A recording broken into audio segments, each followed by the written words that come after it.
is. Look at that. That is not an easy... I'm training to do the box splits, and I can't do that. And look at him, he's going to roll all the way through as well. Rob, they're very fit, aren't they? But these ones look lighter. So they are incredibly fit athletes, and I think one of the things people forget when they look at sumo or they look at rikishi is that they are athletes, you know, and to a degree we're looking at two sumo wrestlers standing next to each other, and so they look normal size in comparison to each other. In terms of their body fat percentage, it's actually very, very low. GB News, the People's Channel.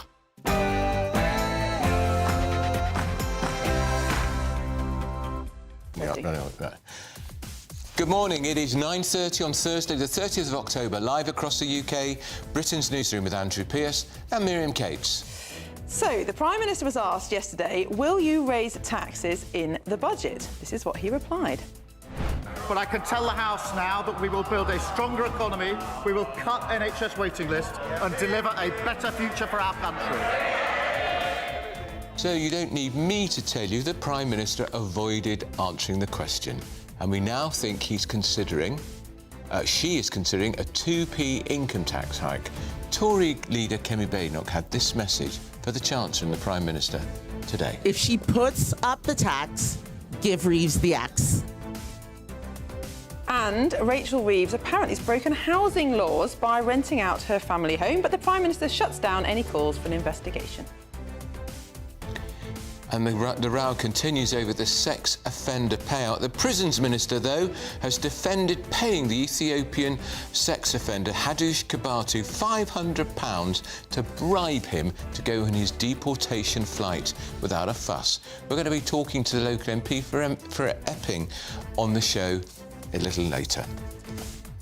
And more migration mayhem. Illegal migrants deported under the one-in, one-out deal with France are being left homeless by the French authorities. No wonder they're coming back here, Andrew. Nuclear threats. The US President orders the immediate testing of America's nuclear weapons just hours after Russia announced its testing of a nuclear-capable underwater drone. Hello, this is Jo Brand, and today is the Royal British Legion's London Poppy Day. At Transport for London stations around the city, you'll find serving personnel, veterans and volunteers handing out poppies. Yes, it's Poppy Day today in London and Edinburgh, where your donations will help support those who serve our country. And they've already raised £100,000, and we've just seen members of the Royal Marines abseil display team come down from the roof here at Waterloo Station. Is Mr Blobby to make a comeback? The 90s BBC TV icon is set to return to our screens after 25 years. Do you remember this absolute banger of a Christmas number one?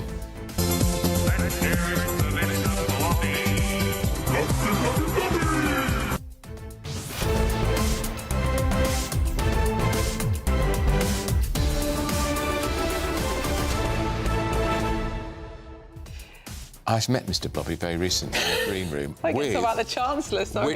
With Noel Edmonds, because it was a Noel Edmonds character. Noel Edmonds is terrific and loves GB News, watches us from New Zealand, where he now lives, and he looks 60 and he's in his mid-70s. Wow. Amazing. Very good. Now, Rachel Reeves, I think she's a dead Chancellor walking, because they broke the manifesto, in my view, when they raised the national insurance rate for employers, because they are working people.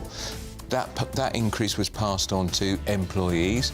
In the retail and hospitality industry in particular, it had an impact. And now they're talking about a base rate, an increase in the income tax rate, 2%, Miriam. Yeah. 2%. How can she go on?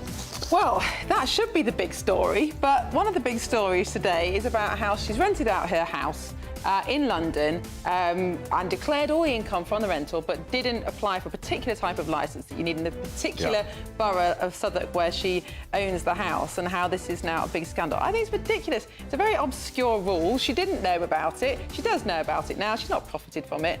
Why is it on the front pages? Well, I say this, though. Go back to COVID in 2022, when Rishi Sunak was Chancellor and she was Shadow Chancellor, and he inadvertently, in my view, went into Downing Street, Boris's study. There was a little party going on for Boris's birthday. No alcohol was served. He had a bit of cake. Rachel Reeves said, one rule for the Chancellor, one rule for the rest. He should resign. It's not our country's finest hour, was it? Well, ambushed by cake. It was ridiculous. Of course he shouldn't resign, and he shouldn't have been fined either. I agree. But the trouble is, just as with Angela Rayner, the Deputy Prime Minister, who had to quit over not paying her stamp duty, they shouted so loud in opposition, when they get into government, these things come back to haunt them. You reap what you sow. Well, let us know what you think about that and all the other topics we're covering today. Send your views and comments to gbnews.com/you'll say. But first, here's the 60-second headline update with Tatiana Sanchez.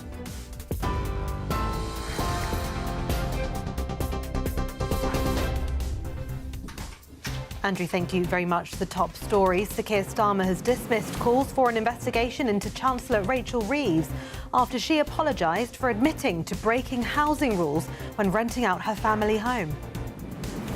Kemi Badenoch says Rachel Reeves should be sacked if she raises taxes in next month's budget. Speaking at a pre-budget rally, the Conservative leader accused Labour of breaking promises and delivering high taxes and out-of-control spending. The Prisons Minister has defended paying migrant sex offender Hadush Kbatu £500 to agree to his deportation, calling it a sensible decision to avoid further disruption. And 5 more suspects have been arrested over their involvement in the Louvre heist. They were arrested last night in the Paris region. A main suspect was among those arrested. Those are the headlines for now. More at the top of the hour. Tune in to GB News Radio wherever you are. Online, on DAB digital radio, on TuneIn, on Radio Player and on your smart speaker. Just say, play GB News.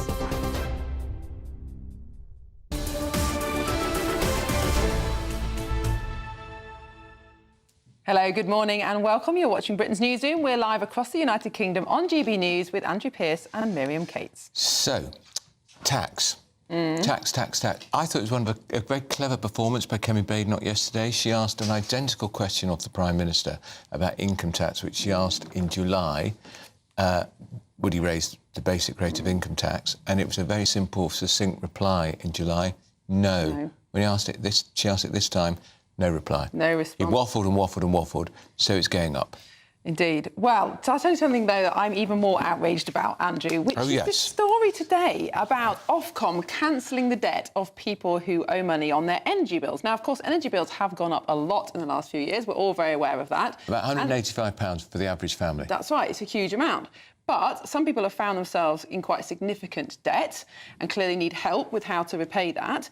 What Ofgem is saying is that they will cancel those debts if people make a small attempt to repay some of them back, if you're on means-tested benefits. And guess who will pay the cost of the debt? And it isn't the energy companies. The thrifty people who pay their bills every time, even if they're struggling to pay. It's going to be added to all of our bills. So there you go. If you don't want to pay your energy bill, just don't bother, go on benefits, and everybody else will pay the cost of your debt. It is the whole classic. It's the whole classic which you've done so much work with the CSJ, the Centre for Social Justice, about why the benefit system is more attractive for people on lower incomes than getting a job. It rewards people who don't take responsibility. Who gave a regulator the power to raise... Do you know, that is such a good question. We have to ask that. We need to ask the regulator, we need to ask the Select Committee, which looks at it, and we need to ask energy ministers.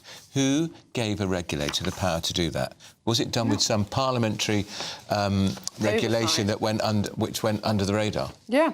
Well, it is at the moment a proposal by Ofgem, but it sounds like they do have the power to do that, but that's something we should be digging into more. But of course, people who are in severe amount of debt need help, and that can come from charities, that can come from debt advice, of course. But the idea that you punish people who take responsibility for their bills and go out to work and earn money and make them pay for people who don't. It's just crazy. We're just rewarding irresponsibility and punishing responsibility. And that's, and like you said, that's what our benefit system does. And then we're surprised when more and more people sign on. I know, it's completely skewed, and it's appalling. We do have to get to grips with this regulator, because I can't even think who is the regulator, the name of the person in charge of the regulator. I don't know who's the head of Ofgem. But, of course, yesterday we were talking about how wind power is significantly less efficient than they previously thought, and that three-quarters of the rise... Just over 25% less efficient. And that three-quarters of the rise in energy bills over the last few years is from these green levies. So they could scrap those instead of making us pay everybody else's debt. Yeah. Well, so we've got Rachel Reeves now considering this 2p rise in income tax in the budget, which, what is that, it's November the 26th, which would be a clear breach of Labour's manifesto. Well, Kemi Badenoch says that Rachel Reeves should be sacked if she raises taxes in next month's Knowing budget. that she won't be. The Shadow Chancellor, Mel Stride, joins us now. Mel Stride, you come up with a rather catchy phrase. If she taxes it, what did you say? Well, if she raises the tax, then she should face the axe. If she raises tax, then she should have the axe, basically. That's it. I'm having trouble hearing you, I'm afraid, but we'll keep going. But we think the Times are saying this morning, Mel, that what will happen, the 2p increase in income tax offset by a 2p cut in national insurance, which means working people, the average working family, will not be impacted. But the national insurance would, of course, be paid by pensioners for the first time, landlords, and would affect the self-employed. Yeah, basically the bottom line here is whichever way you cut and dice it, you're looking at tax increases that are coming down the line. And the reason for that, despite what Rachel Reeves says about, oh, well, it's Brexit, or it's the Conservative inheritance, or it's Donald Trump, or whatever she may come up with, it's because of the choices that she took, which are principally being back at the time of the last budget, which was exactly a year ago today, putting up all those taxes in a way she promised she wouldn't during the general election, and crucifying businesses and growth, and spending lots of money and driving up inflation and keeping interest rates higher than they would otherwise have been. These are the choices that have driven that big black hole, and that's why we're now all having these horrible speculations, which are very uncertain for everybody, as to what taxes she's actually going to go for. Who knows? We'll have to wait and see, but I think we can be absolutely certain there will be pretty significant tax rises. But you caused some consternation at the Tory conference, Mel Stride, when you said at a fringe event, if you were Chancellor Exchequer, you would raise income tax. Sorry. Oh, you don't tell me you can't hear that question. Oh, no, I've got you back. I've got you back. No, I've got I'm you just back. saying, at the Tory conference at a fringe All I meeting, heard was you said you would raise income tax if you were the Chancellor. Yeah. No, I didn't. What I actually said, it was taken out of context. I was given a particular scenario after a very lengthy conversation about what the Chancellor should do. And what I was very clear about was that what the Chancellor should be doing is controlling spending. So, for example, at conference, I came forward with £47 billion worth of spending reductions, including £23 billion in reductions to the welfare bill. That's the way to avoid having to put these taxes up. But no, in no way would I have been suggesting that the Chancellor's best options were putting income tax up, let alone any tax, actually. One of the reasons for the so-called black hole that is definitely not Rachel Reeves's fault is the huge increase in interest payments that this country is now having to pay. A lot of that is due to the result of inflation going up in the last few years and the huge amount of money that the government borrowed in COVID. Oh, I think, unfortunately, we've lost Mel Stride. Well, we can ask that question instead to Alistair Heath, who's here with us now. He's the editor of the Sunday Telegraph, and I believe he's very concerned about the potential for tax rises.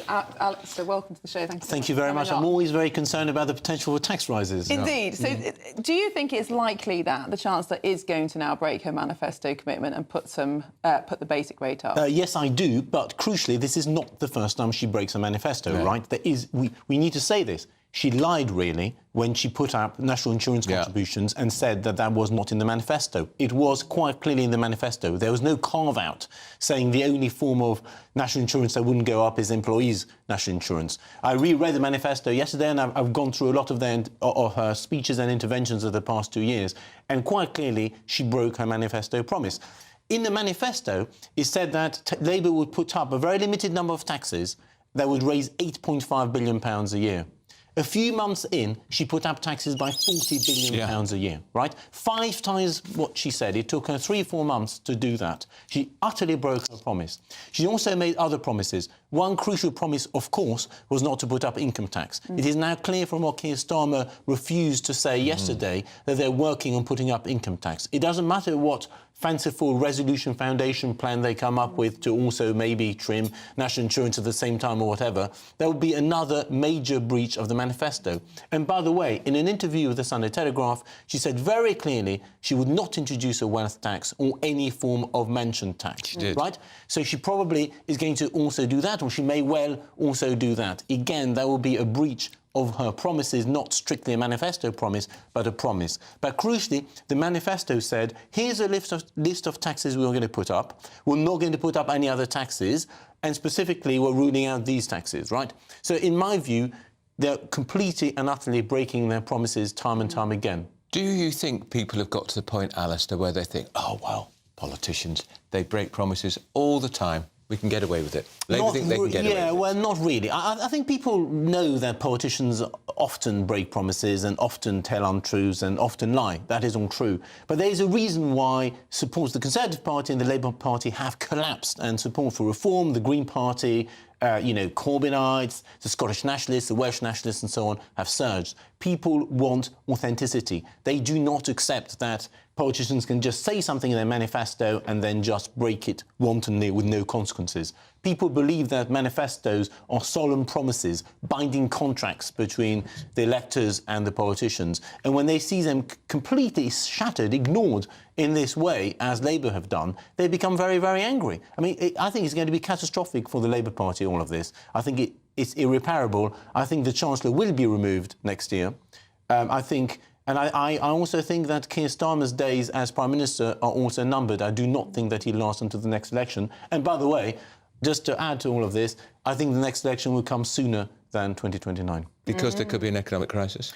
Possibly because of that, but also because you can't really survive politically doing controversial things when you're at 17, 18, 19, 20% in the opinion polls, and when you're not, possibly in a year's time, they may not even be the biggest left-wing party in the polls. And the day when that happens, there will be a seminal moment, and I think a lot of Labour MPs will start running for the exits when that happens. Alistair Heath, thank you so much. Well, we will have you back, before then, but in 2 or 3 years. We haven't spoken to you for a long time, Alistair. Very good. Thank you so much. Now, still ahead, Donald Trump issues a nuclear threat to Putin and tells the rest of the Russian leaders should be ending the war in Ukraine. But is there any substance to his warning? And up next is Poppy Day in London, and Charlie Peters is at Waterloo Station. They've already raised £100,000 of the £1 million target. And members of the Royal Marines with poppies on their backs have just abseiled here from the roof at Waterloo Station. All of that coming up just after the break. Can't wait to get in that sea. Lovely and warm. Just like the feeling of having great travel insurance. All Clear Travel Insurance sponsors GB News Travel Destinations Forecast. If you are looking to escape the very mixed weather across the UK, well, it's going to also be mixed across much of the Mediterranean. Not everywhere. We are going to see some fine weather on Friday through parts of Greece, particularly the Greek islands. But we've got this area of low pressure bringing some heavy rain to southern Italy, showers to northern Italy as well. Mostly fine to eastern Spain for now, but some wet and windy conditions across Portugal, and they spread east, albeit slowly, through the weekend and early next week. All Clear Travel Insurance sponsors GB News Travel Destinations Forecast. At GB News, we love to hear from you, our loyal community. So drop us a line at gbnews.com/yoursay. There you can talk to each other and also to the presenters live on air. gbnews.com/yoursay, because GB News is your channel, Britain's news channel. GB News Breakfast. every day from 6 a.m. Some schools are banning birthday cakes from the classroom. Yeah, banning parents from sports. And now the great headline in the Telegraph, Labour puts the knife into nursery birthday cake. Apparently, new guidelines for the Department of Education are saying that you should not send your child into school with a cake when it's their birthday, because it's bad for them, it's going to make them fat, all the rest of this stuff.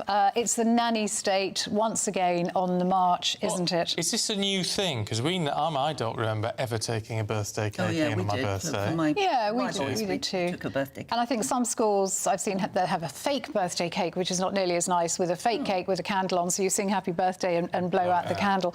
But, you know, I love the way Jacob Rees-Mogg... oh, yes. European GB News presenter has waded into this row saying, well, my children's nanny sends little cakes into school for all the children. Absolutely. He said the nanny sends them in. wow. Only Nannies socialists know what is acceptable and what isn't. He says only socialists want to stop such innocent pleasures. And I think there's a real point about that. One school, actually, Broxburn Primary in Harrow, is saying, don't send your child in with a cake. Donate a book to the school library instead. I mean, that is just not a good substitute, is it? Cakes? No, my kids are 1 and 3, so they're not quite at that age yet. But It'll happen. It does it. But it should, because But it doesn't have to be a big splodgy cake. It can just be something. But even if it's a bit of a treat, there's no way the calories of school birthday cake are the calories making people fat. No. So we should focus on the big issues rather than ruining this fun. Well, yeah, I mean, I'm not a killjoy. I think kids should have a bit of fun. I just didn't know it was a thing. Yeah, it's all changed since my day. I think maybe it's the teachers who don't like the sugar rush the kids get afterwards, then they can't keep control in the classroom. GB News, the People's Channel. Join me, Nana Akwe, for an informative, interactive news programme with a difference. It's fun. No, he didn't say that, Dave. I'm so surprised. I think there's an element of truth to that. Join me from 3 p.m. every weekend, only on GB News, Britain's news channel. In the GB Newsroom, we bring you the news as it happens. With our team of dedicated journalists across the UK. We're ready to keep you up to date with what's happening every half an hour, every single day. Bulletins here on GB News. The People's Channel. Britain's news channel.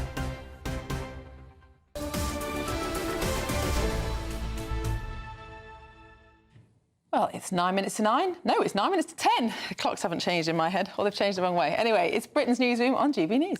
Well, today marks London Poppy Day, as serving out service volunteers collect for the Royal British Legion annual appeal at underground and mainline stations across the capital ahead of Remembrance Sunday. And what a great cause it is.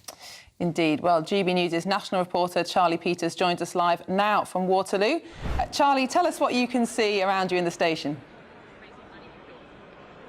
Well, good morning, Miriam and Andrew. They've already raised £100,000 of their £1 million target. You can see some of the work taking place here, people giving what they can to support the Poppy appeal today. And I'm joined by one of the youngest volunteers you'll see at Waterloo Station today. It's Harry. Good morning, Harry. How are you? Good. Yeah? How are you? I'm great, thank you. And tell us what you're doing here today. I'm raising money for the poppies. Yeah. And I see you're wearing a nice Royal Navy beret. Great sense of pride today to be helping out. Yeah. Great to see you this morning, Harry, and keep up the good work, raising loads of money. And it's not just Harry here raising cash. We've also seen members of the Royal Marines Commando abseiling down earlier today as well. We've seen the band of the Royal Air Force, their bands here as well, performing music for the commuters pouring in. And we've seen over there members of the RAF, members of the Royal Artillery, people from across all three branches of the armed forces coming out to support the Poppy appeal today, because the Royal British Legion aiming for that £1 million raise, because veterans and also their families need so much support. We know that homelessness is a big issue for the armed forces community. Well, earlier today I managed to briefly catch up with the Veterans Minister, Louise Santer-Jones, because I was asking her, we know that the MOD is going to be giving accommodation to asylum seekers in Inverness. Are we going to be able to provide the same support for our veterans? Have a listen to what she had to say. We're seeing the government preparing to open Cameron Barracks in Inverness for asylum seekers.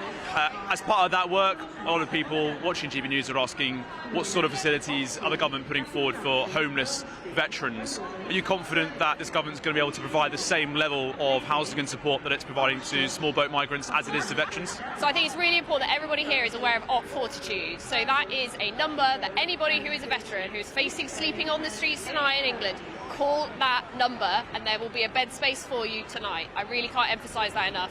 We also have other initiatives working at preventing homelessness and trying to end more permanent homelessness. But for any veteran that is on the streets tonight that needs somewhere to go, call the Fortitude number and a bed space will be provided. Well, this morning the fundraising continues. I'm joined now very quickly by Paul Simpson from the Royal Marines. Sergeant Paul Simpson. Sergeant, you've been abseiling today. How important is it for the Royal Marines to be visible in Waterloo today? So the reason we do it is part of a public display to display to, obviously, normally we conduct it in football, rugby stadiums as a match ball delivery to show a method of extraction from a sort of target area. That could be an urban environment or an inland environment, and it provides a method of extraction for us. And great response from people today watching this team. So much positivity here and also loads of fundraising. If you do see people out and about collecting for the Poppy Appeal in the London Underground stations or railway stations, please do dig into your pockets and give them that support. Thank you, Charlie. Well, lots more to come. First of all, a break.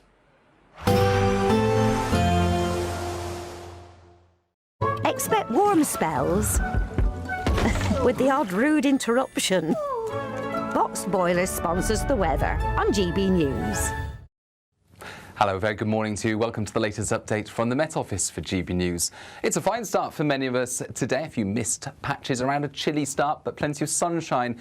It is then going to turn increasingly cloudy from the west, with outbreaks of rain and strengthening winds later. Already turning cloudy for parts of Wales, the southwest and Northern Ireland. And then we've got this rain moving in late morning for Northern Ireland, pushing then into western Scotland, parts of Wales as well as the winds strengthen. But it stays bright in the east, and as it turns cloudy, it will stay rather chilly, 10 to 12 Celsius, but temperatures up to 15 in the south. And we do have the wind strength, and that's going to make it feel on the cool side, with the strongest winds expected across western Scotland, Northern Ireland as well, 60 to 70 mile-per-hour wind gusts in exposed spots. That combined with some wet weather as we go into the evening for much of Scotland, Northern Ireland, as well as increasingly parts of Wales and the southwest, it's going to make for some tricky conditions if you're out and about.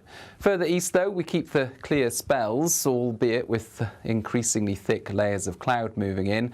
And then this active band of rain moves west to east, predominantly during the evening across western parts, slowing down and becoming a little more fragmented as it clears eastern areas during the early hours, pushing into Orkney and Shetland by dawn on Friday. Replaced by clear spells, blustery winds, so that will keep the temperatures at 8 to 13 Celsius typically, but also some frequent showers moving in. Initially, the showers will be across western and southern parts of the UK, but showers could develop just about anywhere on Friday, and there'll be some really quite lively downpours, thunder and lightning, hail, and very gusty winds around some of the livelier showers, particularly for central and southern parts of the UK. In between, some sunny spells, but it's going to remain blustery through the day. A little bit warmer, however, 17 Celsius in the south.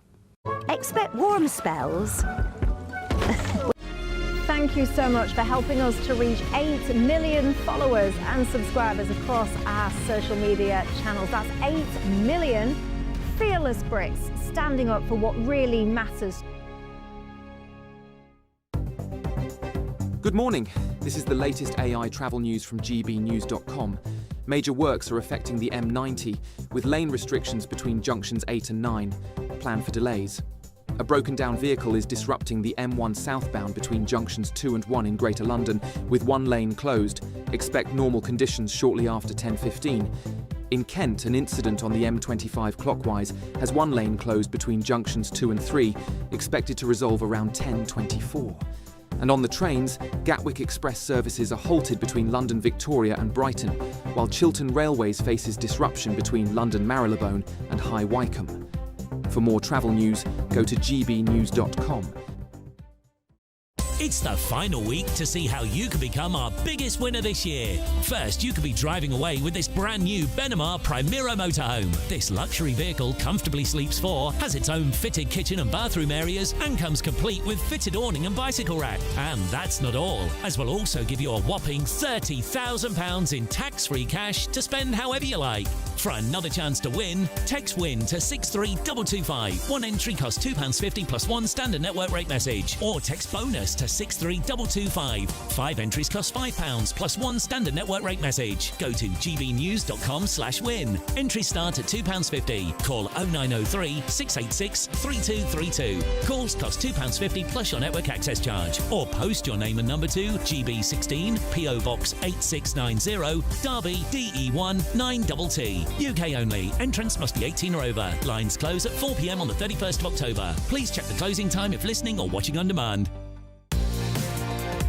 Mornings don't have to be tiresome, especially if you have the right company.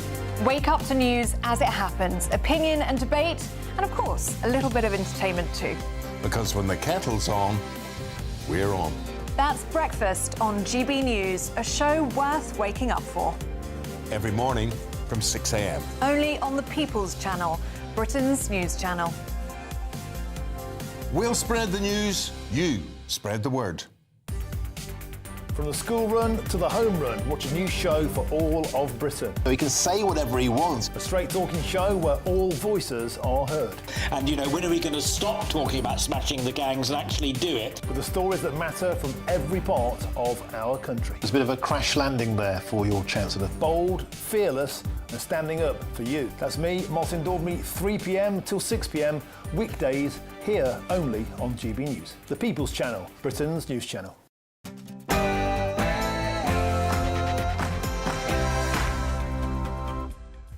It's 10 o'clock on Thursday, the 30th of October. We're live across the United Kingdom. This is Britain's Newsroom with Andrew Pearce and Miriam Cates.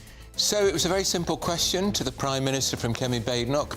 Will you raise income taxes in the budget? Here's his reply. But I can tell the House now that we will build a stronger economy, we will cut NHS waiting lists and deliver a better future for our country.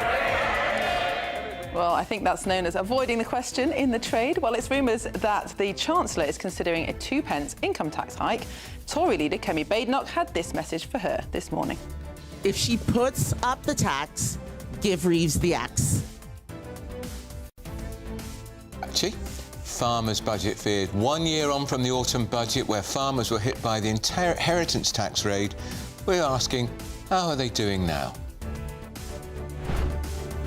Farmers here say it's been the toughest 12 months in living memory. I'll be finding out why and what they want the Chancellor to do to help in her upcoming budget. And Rachel Reeves has been found to break an obscure housing rule by renting out her family home. But the Prime Minister shuts down calls for an investigation. And so the row rumbles on. The Prisons Minister has defended paying the Ethiopian sex offender Hadush Kibatu, he was the one in Epping, remember, £500 so he'd get on his deportation flight without a fuss. We'll talk to that MP from Epping on the show. And more migration mayhem. Illegal migrants deported under the one-in, one-out deal with France are being left homeless by the French authorities. No wonder they're trying to come back here. Hello, this is Jo Brand, and today is the Royal British Legion's London Poppy Day. At Transport for London stations around the city, you'll find serving personnel, veterans and volunteers handing out poppies. Well, it's Poppy Day today in London and Edinburgh, where your donations will help support those who served for their country.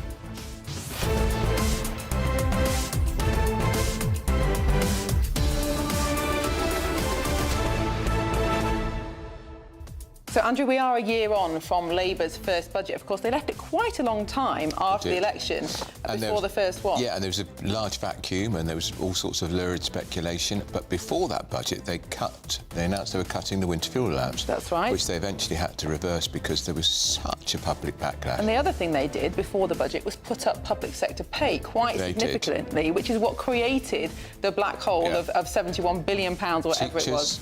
Sorry, it was teachers, but the biggest beneficiaries were junior doctors. I think they call them reception doctors now, don't they? Or resident doctors. Yeah. And don't forget the train drivers. Oh, yes. Of course. Huge increase, 15% over 3 years. Have you noticed any improvement in the trains? You use the trains a lot. I had a nightmare yesterday. I mean, it wasn't Greater Anglia's fault. In the morning, someone stole the signalling cable. Why would you do that? And in the afternoon, sadly, there was a fatality which cancelled all the trains in the afternoon. So I spent about 8 hours on a train yesterday. Yeah, it's terrible. But trains are still being cancelled, and we have had train strikes. And of course, the doctors, I'm still going to call them junior doctors, they're going on strike again for 5 days. For the second time since this lot gave them a huge pay rise. I'm not sure pay rises are the answer. Well, we'd love to know what you think. Send your views, post your comments by visiting gbnews.com/you'll say. But first, the headlines. Tatiana Sanchez.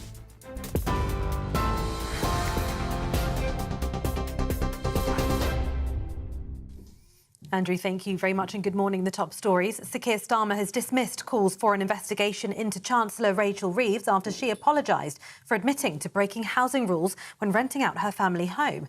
The property in Southwark was let for around £3,200 a month after she moved into Downing Street following last year's election win. But the area requires landlords to hold a selective licence, which Ms Reeves didn't have. A spokesperson says it was an inadvertent mistake made through a letting agency and that she's since applied for the licence. Ms Reeves has also informed the Prime Minister, Parliament Standards Watchdog and the Independent Ethics Advisor.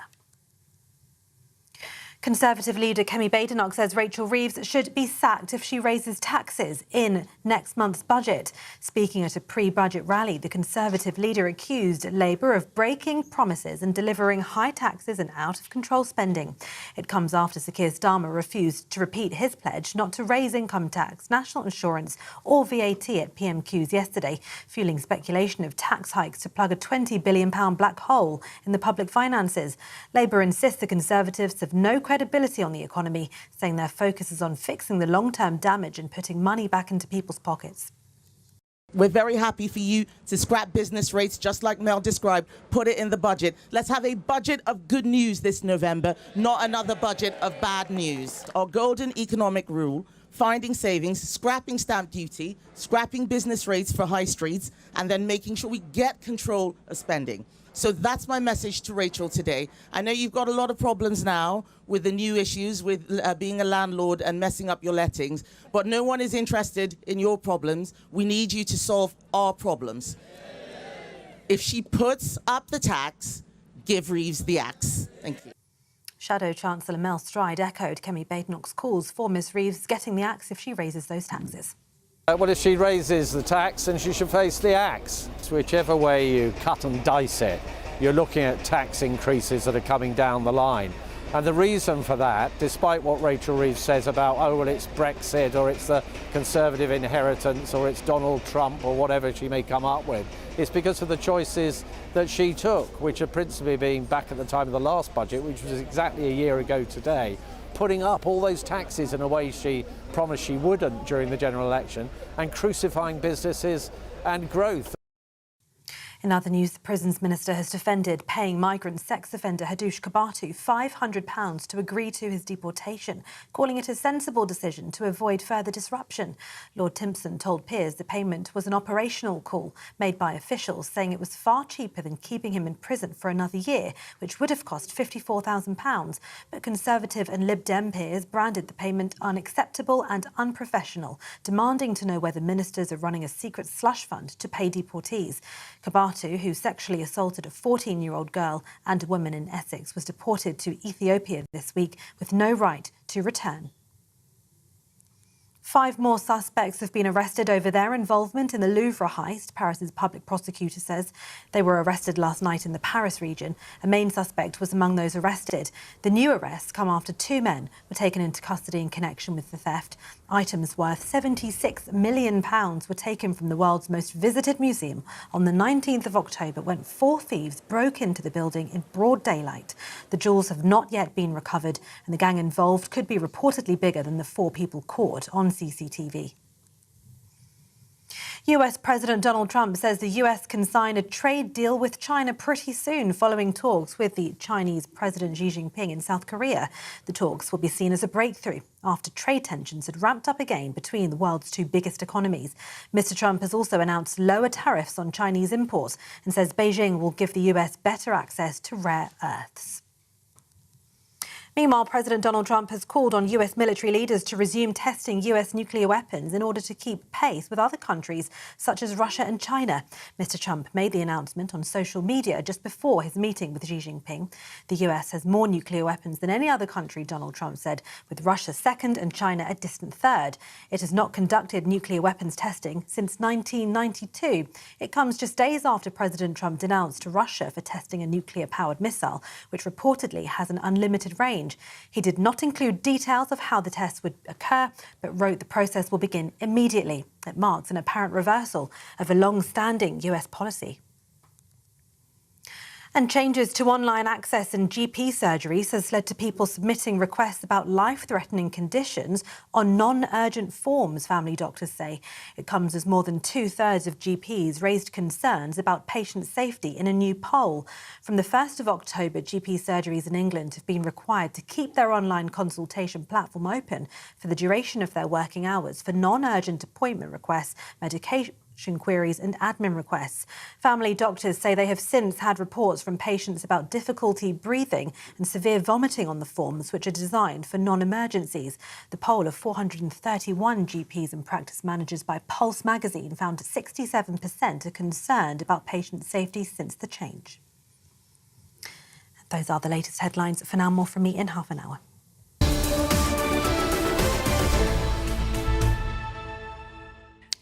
Hello, welcome. You're watching Britain's Newsroom. We're live across the United Kingdom on GB News with Andrew Pearce and Miriam Cates. Text and emails coming in. Absolutely. This is Ellie. She's talking about the budget, I think, which is scheduled for the 26th of November. She says it was set to be the nightmare before Christmas. Yeah, she's going to be the Christmas Grinch. I know, I think. Rachel Reeves. We're already seeing things like the housing market slow down and things like that, aren't we, in anticipation of what might be coming? Because there's talk there could be a tax for the first time where you have to pay an annual fee if your property's worth £2 million or more. Now, some people watching and listening might think, well, that's loads. But actually, 2 million is not uncommon in some of our major cities, such as Edinburgh and London and Bath. And if you bought a property in the 1980s, let's say, that didn't cost all that much at the time, and now it happens to be worth 2 million because asset prices have risen so much in some places, that doesn't mean you've got any cash in the bank to pay an annual fee of £15,000 or £20,000 or however much. And some people will be in £2 million properties which they bought in the 60s or 70s. Yeah, but you also now won't be able to sell it. Yeah, and they're pensioners, and they won't be able to afford it, and they won't be able to sell it because people won't want to buy because they don't want to pay the tax. Yeah. And it's a wealth tax. That's what a mansion tax is. The other is. thing they could do is just add a couple of bands on council tax at the higher end, which might be a bit more fair, and also it's only an incremental increase, isn't it? Howard says, this is talking about Poppy Day in London and Edinburgh today, the veterans need more than just a bed for the night. And Alison says, back to the budget, whichever way the tax rises are handled, working people will be affected. Rachel Reeves has gone back on her word. It wasn't in the Labour manifesto, which, of course, that's what Alistair Heath was saying earlier on.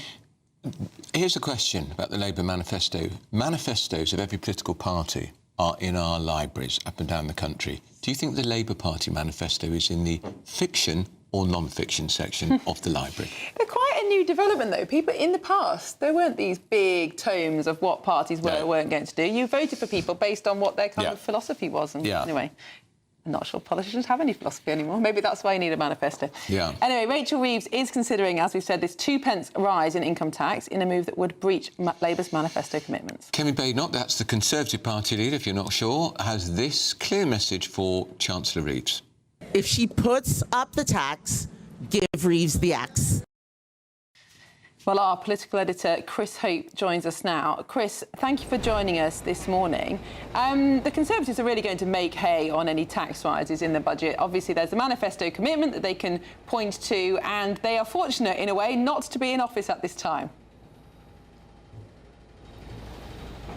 Yes, they are. Yeah, the 2 points there, I think, Miriam, they are probably fortunate because whoever was in power in the back end of this decade would have to find a way to meet those costs of COVID and the energy shock. £500 billion spent by the last Tory government in 3 years. That had to be reckoned with. So taxes were set to go up. The problem Labour's got is they won the election, as Andrew was saying, last year, on that commitment not to increase VAT, national insurance. We now know that means for employees, but not employers, which went up last November.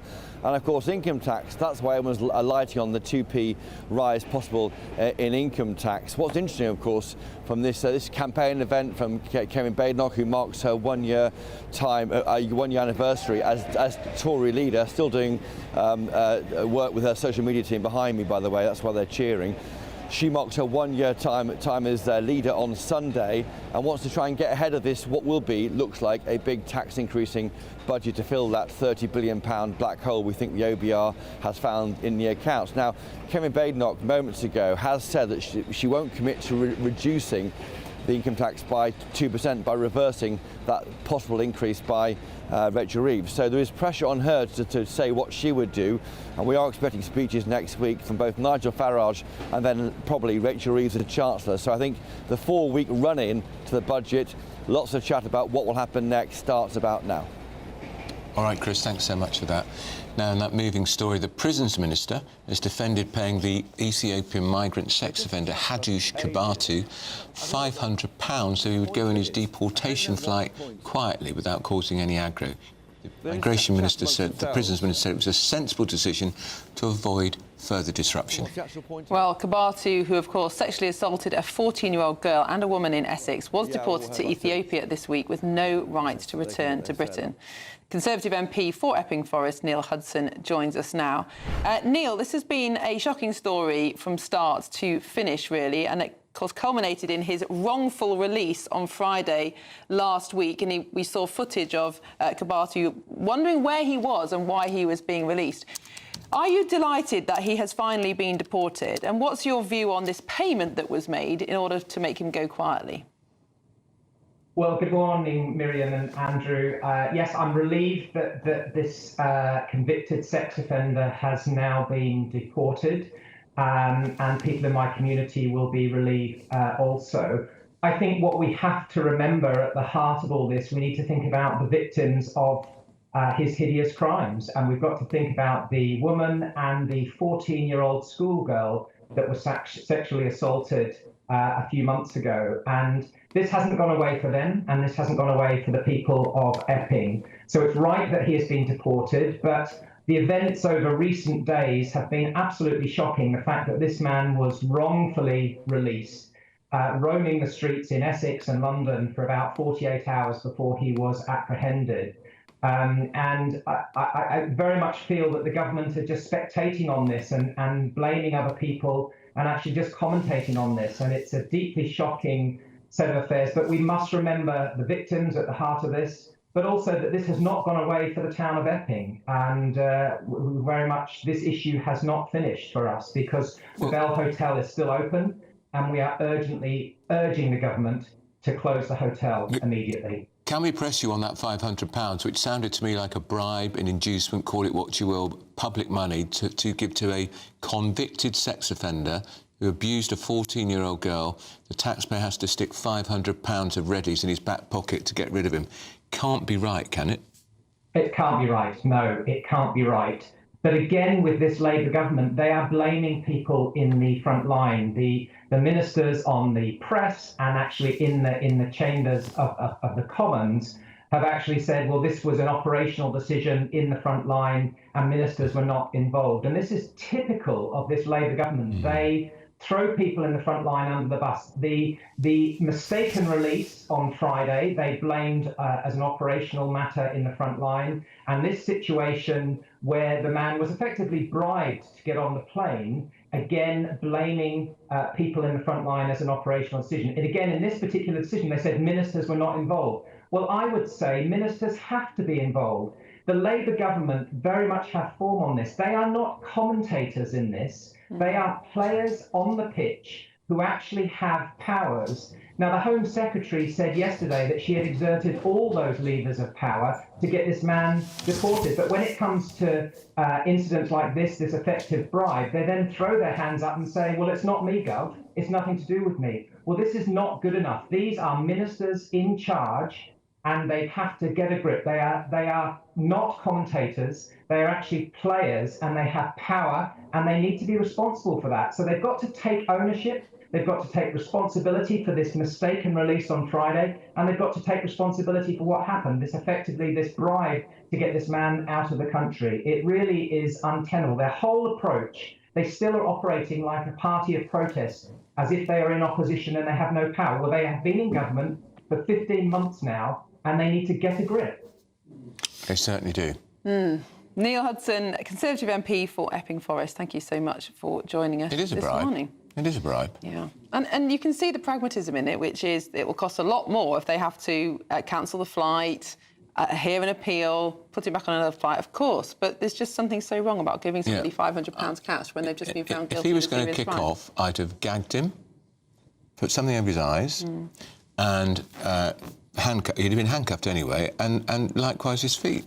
And shove him at the back. But it wasn't just a bribe to behave well, it was a bribe not to put in a human rights appeal. Yeah, I know. What human rights is a convicted sex offender who's done a runner from prison tops? How could there be any right? All the people who are in this situation know exactly what to do in order to delay deportation. That's because lawyers go around telling them, They whisper in their ears. Now, very little time in our latest great British giveaway, so here's how you can win it. Yes. Lines close tomorrow and your chance to win big with a prize worth over £104,000. First, you could be driving away with this brand new Benamar Primera motorhome.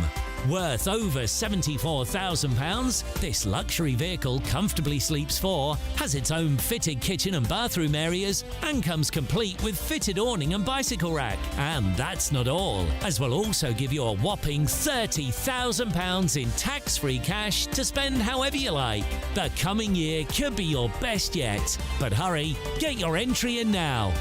For another chance to win, text WIN to 63225. One entry costs £2.50 plus one standard network rate message. Or text BONUS to 63225. 5 entries cost £5 plus one standard network rate message. Go to gbnews.com/win. Entries start at £2.50. Call 0903 686 3232. Calls cost £2.50 plus your network access charge. Or post your name and number to GB16 PO Box 8690 Derby DE1 9TT. UK only. Entrants must be 18 or over. Lines close at 4 p.m. on the 31st of October. The winner will be contacted live on GB News, week commencing 10th November. Please check the closing time if listening or watching on demand. Good luck. Well, coming up next, we'll be revealing the tough approach that France is taking on illegal migrants. Sacre bleu. Yeah, well, we're going through that and more with the broadcaster Cara Malone. She's probably chatting away while we're trying to raise her attention. And the political commentator Andy Williams. Britain's Newsroom on GB News. Westminster's full of talk, but out here, it's the real world. Am I allowed to talk then? No, that's it. This is where it matters, real people and real lives. That's what politics is all about. The fact is Trump made a good start, no. Straight answers, no spin, and just a couple of pints. How many fingers have I got up? About 10. So join me for Lee Anderson's Real World every Friday at 7 p.m. only on GB News. The People's Channel, Britain's news channel.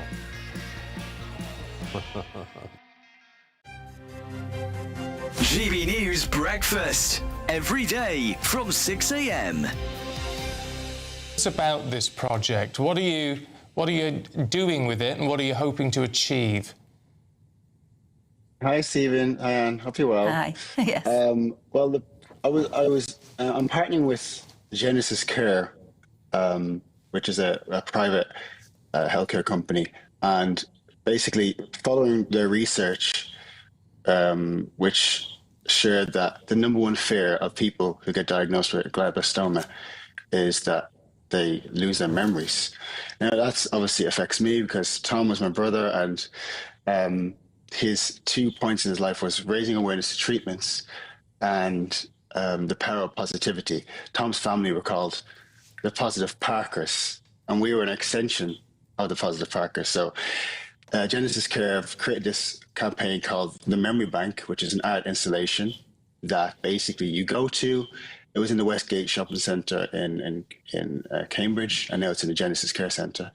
Just here in the UK, it's about 13,000 people are diagnosed with this sort of primary brain tumour, glioblastoma, as you were saying. Did Tom ever say that that was his greatest fear, was losing his memory? He didn't really. Tom lived in the moment. He never made us feel like he was diagnosed. He was always positive. Even in his worst days, he'd come in with a smile on his face. And what comes to mind is he'd go into an interview like this and say wonderful things about life, like such spiritual, deep messages. And I'd turn to him and I'd say, Tom, that was just phenomenal. And he'll say, like, I've no idea what I just said. GB News, the People's Channel. You want to know what's really going on in the corridors of power? Labour don't know what to do with you half the time, and that makes you quite lethal in the chamber. Get behind the headlines with Chopper's Political Podcast. Join me, Christopher Hope, as I sit down with the great and the good of British politics. We'll see where this ruling takes us. These are the stories shaping our nation. Chopper's Political Podcast, available now on all platforms. Listen in and stay ahead.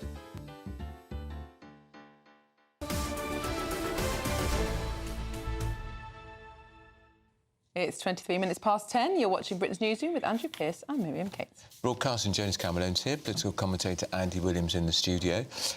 Malone, you want to talk about these extraordinary, it seems every day, every week. It is, it's kind of and another former asylum seeker or failed asylum seeker has committed a terrible crime. It's another day, another murder by a migrant of an innocent Brit. You know, we had the terrible case of Wayne Broadhurst, bin man who was walking along walking his dog, not knowing it was going to be his last walk ever, and some crazed migrant who had already tried to kill another guy and his son down the road with a knife, stabbed him repeatedly to death for nothing. I mean, this is just for nothing.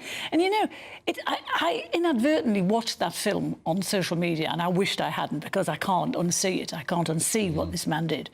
It was barbaric. It was completely barbaric. And, then we had the murder of a guy who went into the bank to get some money, into Lloyd's Bank. He was set about and murdered by an illegal migrant. And to top it all this week, we have the guy who was mistakenly released from prison, the sex offender, who was put on a plane and he had 5 security guards with him, and he wouldn't settle down, and he was given 500 quid to shut up and behave himself until they flew him back home. Now, you know, if you have somebody like him, you don't give him money to go away for sexually assaulting a 14-year-old schoolgirl. You actually put him in a straitjacket and chain him to the chair. You do not give him 500 quid in cash. I quite agree. But it wasn't just the threats to behave badly on the flight, was it? He threatened to put in an asylum claim at the last minute that would have at least dragged through the courts, even if not eventually cleared. Yeah, I mean, I saw the Immigration Minister, Mike Tapp, trying to defend this on Newsnight last night, and he did a decent job of defending the indefensible, but it is indefensible. It is. And I understand the sort of the pragmatic logic of, well, actually it's cheaper than having to spend thousands chartering a new flight and, you know, going through the courts, etc. But the public will see that and just think this is truly mad, that somebody who has been convicted of a serious sexual offence and then further cock up, released by accident, then apprehended, and then when he's being deported is being paid to leave. I do think people will find, and all of this stuff plays into the hands of reform, by the way, which obviously I think is a bad thing. But I want to take on a point that Carol made about violent crime in general, because those cases that you raised are horrific, and I'm not trying to underplay them at all.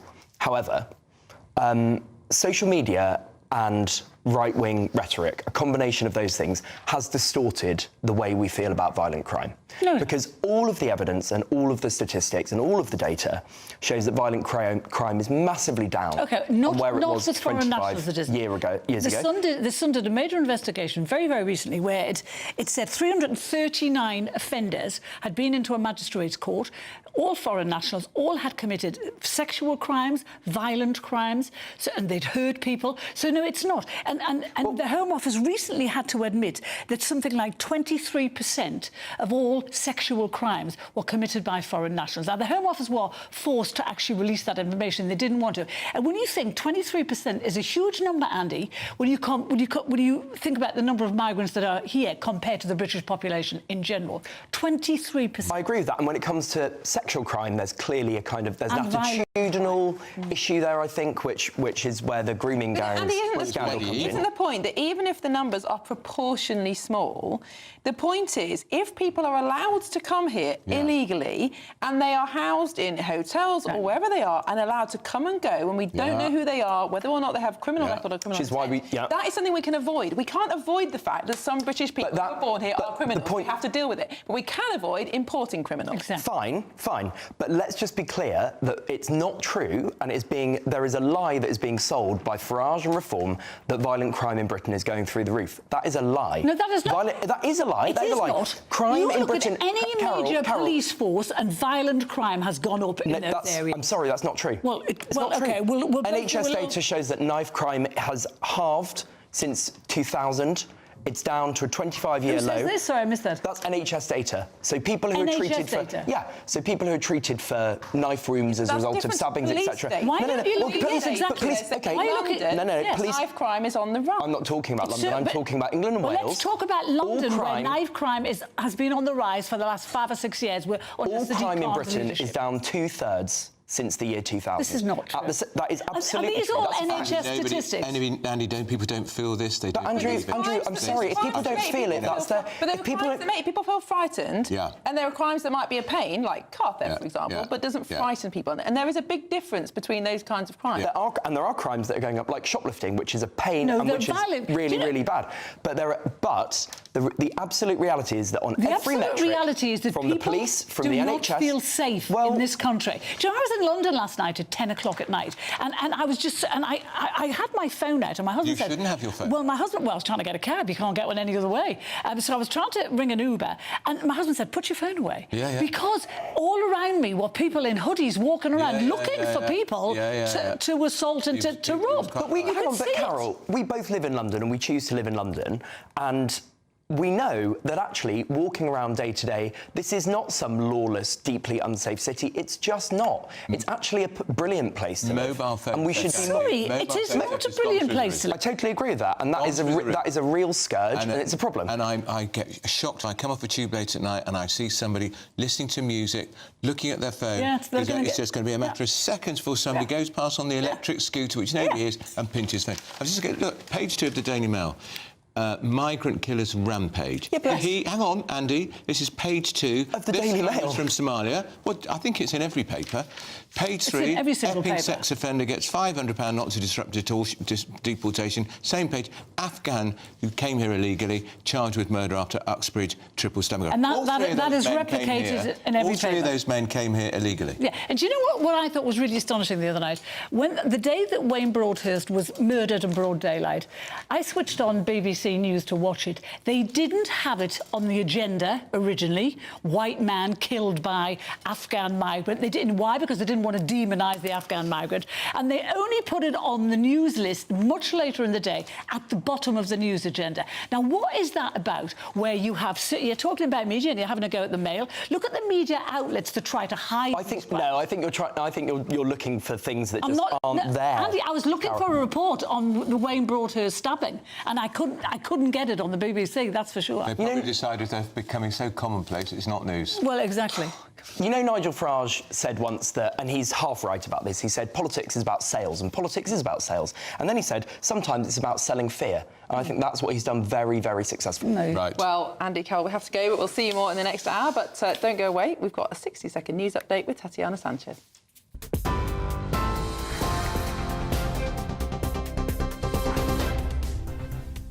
Miriam, thank you very much. The top stories. Sir Keir Starmer has dismissed calls for an investigation into the Chancellor after she apologised for admitting to breaking housing rules when renting out her family home. Kemi Badenoch says Rachel Reeves should be sacked if she raises taxes in next month's budget. Speaking at a pre-budget rally, the Conservative leader accused Labour of breaking promises and delivering high taxes and out-of-control spending. Prisons Minister has defended paying migrant sex offender Hadush Kabatu £500 to agree to his deportation, calling it a sensible decision to avoid further disruption.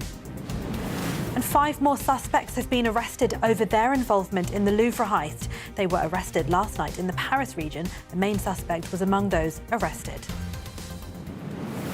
Those are the latest headlines. For now, more from me in half an hour. Take the GB News family with you on any device. As long as you have an internet connection, tune into GB News anywhere on the planet or beyond.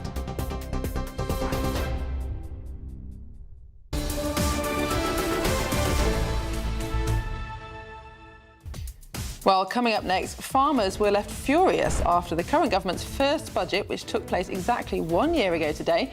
We'll see what they're hoping for at the next budget on November the 26th. More gloom and doom, I would say. This is Britain's Newsroom on GB News.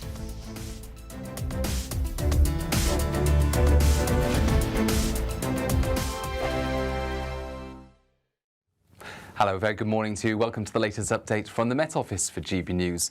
It's a fine start for many of us today. A few mist patches around, a chilly start, but plenty of sunshine.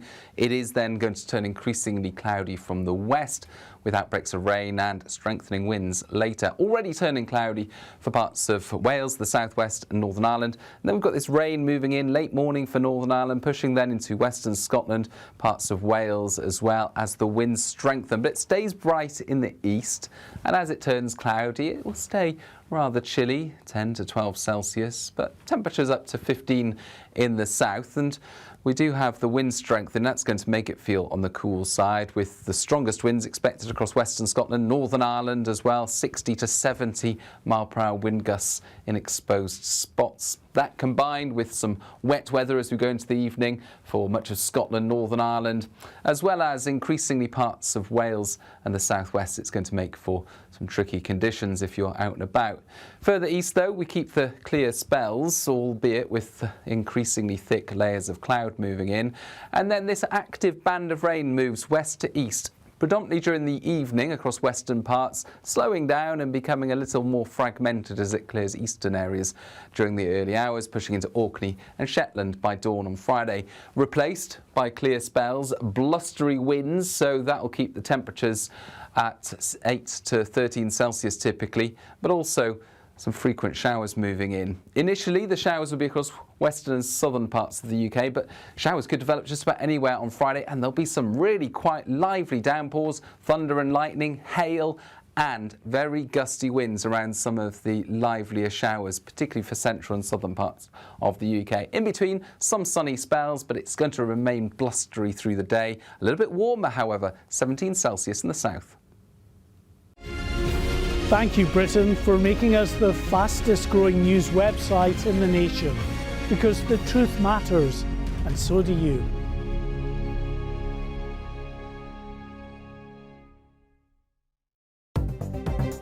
Good morning. This is the latest AI travel news from gbnews.com.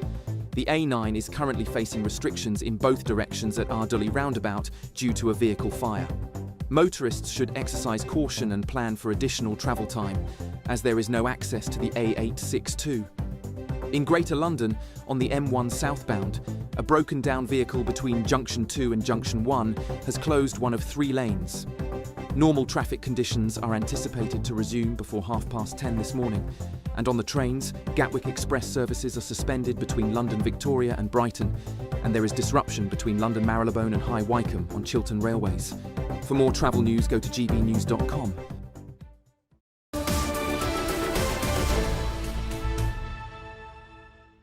Welcome back. It's 36 minutes past 10. You're watching Britain's Newsroom. So today is exactly 1 year since that infamous first budget by Rachel Reeves. Well, GB News is meeting with farmers and industry leaders who can outline damage that the inheritance tax changes have done in just 1 short year. GB News national reporter Will Godley joins us now. Will. Yeah, Andrew, that budget 12 months ago today. Of course, the day before Halloween has provided farmers with 12 months, they say, of all tricks, no treats. We're here at the South Fawley farm. We've come out into the fields, got our wellies on. It's not too muddy, but it's cold and it's fresh, and it's very nice out here in this field, which is being used for sustainable farming practices. This is a way that farmers can diversify their incomes and actually get paid by the government for the way that they're farming. Tim Hayward joins me now, the farm manager here. Tim, you've got 1,800 acres of arable crops here. In this field, though, it's sustainable farming. Why is that crucial for you? It's crucial for us because we all have to farm in a more environmentally friendly manner nowadays, as government have a lot of targets to hit on that front. And this scheme gives us some income for carrying out that action, which is basically delivering cleaner water and cleaner air for everyone to benefit from. But we get paid for those actions, and we need that because our income is down 25% year on year. That's no one's fault. That's just the weather and the low commodity prices. So this income for doing this good environmental work helps us cushion out the peaks and troughs of our income. And you've invested 3 years worth of time and money into this field, but you've got no certainty that you're going to get paid for the work you've done to farm sustainably after this year. Yeah, this is one of the big areas where the government can help us, and hopefully in the budget there'll be some good news on this. So we're maybe not expecting it, but hopefully there will be, because 3 years isn't long enough to deliver the environmental good that we can deliver. And also, we get asked by our bank managers and things, do like a 5-year plan, 10-year plan. And we don't know. We've got 2 years left of this scheme. It might not exist in 2 years' time. So it's very hard to make any planning when we have the inheritance tax threat, the threats of the weather, and then we don't even know if this kind of scheme is going to continue. Yeah, you talk about uncertainty, and I think from what you've been telling me so far, that's the big theme of the last 12 months, particularly after the inheritance tax changes. How has it been being a farmer the last 12 months with all of this uncertainty going on? Well, it's been very stressful. I mean, there is a very real threat. We would have to sell a chunk of the farm to pay the inheritance tax. And if we had to do that, the business wouldn't be as viable. My role, I'm a farm manager, I'm an employee. My job might not exist. So it's not like it's just the owner of the farm who's at risk here. It's myself, it's the other employees, it's the businesses which depend on this farm to operate from. So it's been a very stressful time, and mental health charities and farming are at all-time high of requests for help. So it's and of course the government did stop some funding to farming mental health charities as well. So it's kind of been hit by all corners, really. Well, it's about 4 weeks away when we'll hear from Rachel Reeves what her budget for next year looks like. Sustainable farming, one area that you'd like to see prioritised. Where else would you like her to focus on?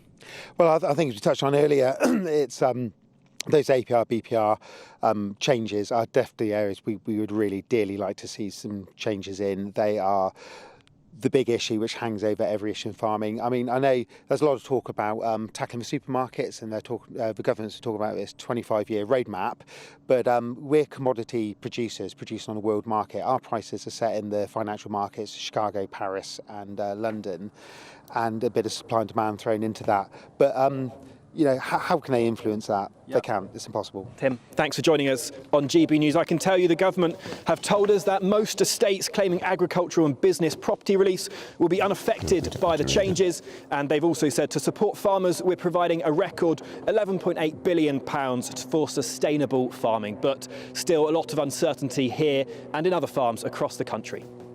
All right, well, thank you so much for that. Budget's going to be a huge moment, and I think it will be, without a doubt, the last budget she does as Chancellor of the Exchequer. Yeah, because the Prime Minister, the reaction to it will be so negative, a 2% rise in income tax. She'll be thrown under a bus in the reshuffle. But I don't think she'll be out the Cabinet, because he doesn't want her lurking on the back benches. I think she'll go to Foreign Secretary. But the difficulty is, Andrew, what's changing the Chancellor going to do? Because if, as I think you and I both agree, that the answer to our current crisis is to spend less rather than tax more, we've still got the same Labour Party in power, the same Labour backbenchers. Well, they'll oppose it.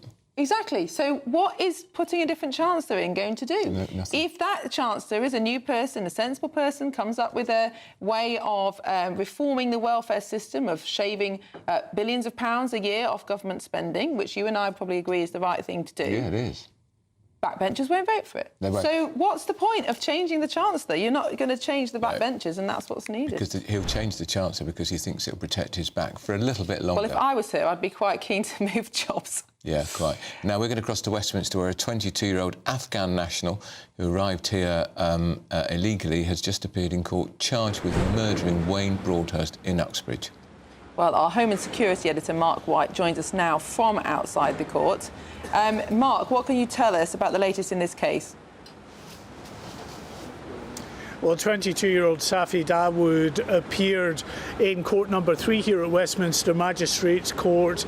He sat in the dock flanked by police officers wearing a grey prison-issue tracksuit as the charges were read out to him, and those were charges of murder, 1 count, and 2 counts of attempted murder. The court heard that Safi Dawood was lodging with a family in Midhurst Gardens in Uxbridge in West London when at 5 o'clock on Monday evening the emergency services received 999 calls reporting a multiple stabbing in that area. When they arrived, the suspect was tasered and arrested at the scene. 3 people were stabbed. A 45-year-old and 14-year-old boy were stabbed. The court heard that Safi Dawood had been lodging with the 45-year-old man at that address in Midhurst Gardens, and a 49-year-old man, Wayne Broadhurst, had been out walking his dog when he was stabbed multiple times. He died at the scene despite the efforts of the emergency services to save his life. He was declared dead around 45 minutes after paramedics arrived on the scene. Now, this case has been expedited in terms of there will be a Crown Court hearing within 48 hours. Safi Dawood was remanded back into custody and will appear at the Central Criminal Court, the Old Bailey, as I say, within a couple of days. The Home Office confirmed just 2 days ago that this man entered the UK in 2020 in the back of a lorry. He was later granted asylum. He was not living in government-provided accommodation in Uxbridge in West London. So Safi Dawood, a 22-year-old Afghan national, in court today, charged with murder and attempted murder, remanded back into custody and will appear at the Old Bailey within 2 days. All right, Mark, that's Mark White there for us with that rather bleak report from outside that court. Now, up next. US President Donald Trump says he's going to start testing nuclear weapons in a thinly veiled threat to Russia. Well, should the world be worried? But first, if you want some of that holiday sun, you know where to go. Stay tuned, because we're going to give you some.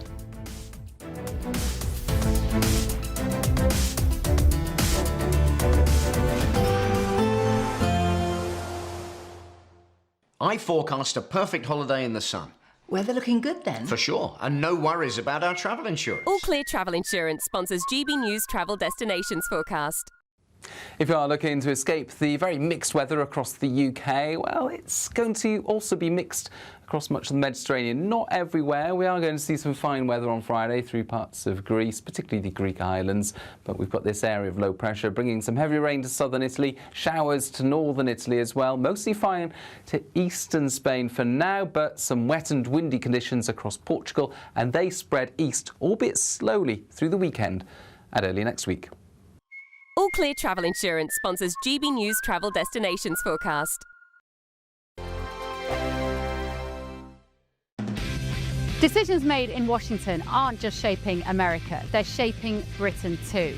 From migration to global security, from crime to health. Whatever happens in the White House today will be felt in your town or city tomorrow. That's why The Late Show is live from Washington, D.C. Cutting through the politics to show you what it all means for Britain. The Late Show Live, every night at midnight. Only on GB News, Britain's news channel. No matter the state it's in, this is our nation. Join me, Jacob Rees-Mogg, for a genuine, honest discussion on where we have been, where we are going, and where we are with the people who set the direction. Tune in to State of the Nation every Monday to Thursday, 8 to 9 o'clock. Only on GB News. Exciting news. Every Friday, my Patrick Christie's Tonight Show is going to have a twist to it. We're welcoming some special guests. You. That's right, on Fridays I'm going to be doing my show in front of a live studio audience because this show is about you and what you have to say. It's going to be the same big debates, same big topics, same big opinions, but every Friday night at 9 p.m. you are invited to come on down to Patrick Christie's Tonight to be a part of the action. Only on GB News, the People's Channel, Britain's news channel. At GB News, we love to hear from you, our loyal community. So drop us a line at gbnews.com/yoursay. There you can talk to each other and also to the presenters live on air. gbnews.com/yoursay, because GB News is your channel, Britain's news channel. Hi, I'm Michelle Dewberry, and my show is your opportunity to cut through all the noise and dive in headfirst to some robust debates. Ideas clash. Situation, no, isn't it? No, Because the failure is you're deliberately avoiding my point. Nothing's held back, And if you think this is the end of it, wait for more. and we do not shy away from the difficult stuff. Sometimes I want to shake people and say, if only you understood. So join me on Jubes and Kerr weeknights at 6 p.m. only on GB News, Britain's news channel. Mornings don't have to be tiresome, especially if you have the right company. Wake up to news as it happens, opinion and debate, and of course, a little bit of entertainment too. Because when the kettle's on, we're on. That's Breakfast on GB News, a show worth waking up for. Every morning from 6 a.m. Only on the People's Channel, Britain's news channel. We'll spread the news, you spread the word. Britain was once the envy of the world. But look around. A nation that no longer knows what it is or where it's going. A country that's broken. How do we fix Britain? How do we bring it back? Friday night with Matt Goodwin at 8 p.m. only on GB News.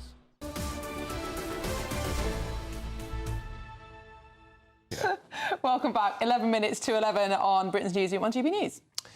Donald Trump has called on US military leaders to resume testing US nuclear weapons. This is to try to keep pace with other countries, namely Russia and China. Well, the former head of counter-terrorism at the MOD, Major General Chip Chapman, joins us now. Chip, good morning. Welcome to the show. Now, we understand that Trump is expressing a desire to restart nuclear testing in response to Russia testing a nuclear submarine warhead. Do you think he's got the wrong end of the stick here?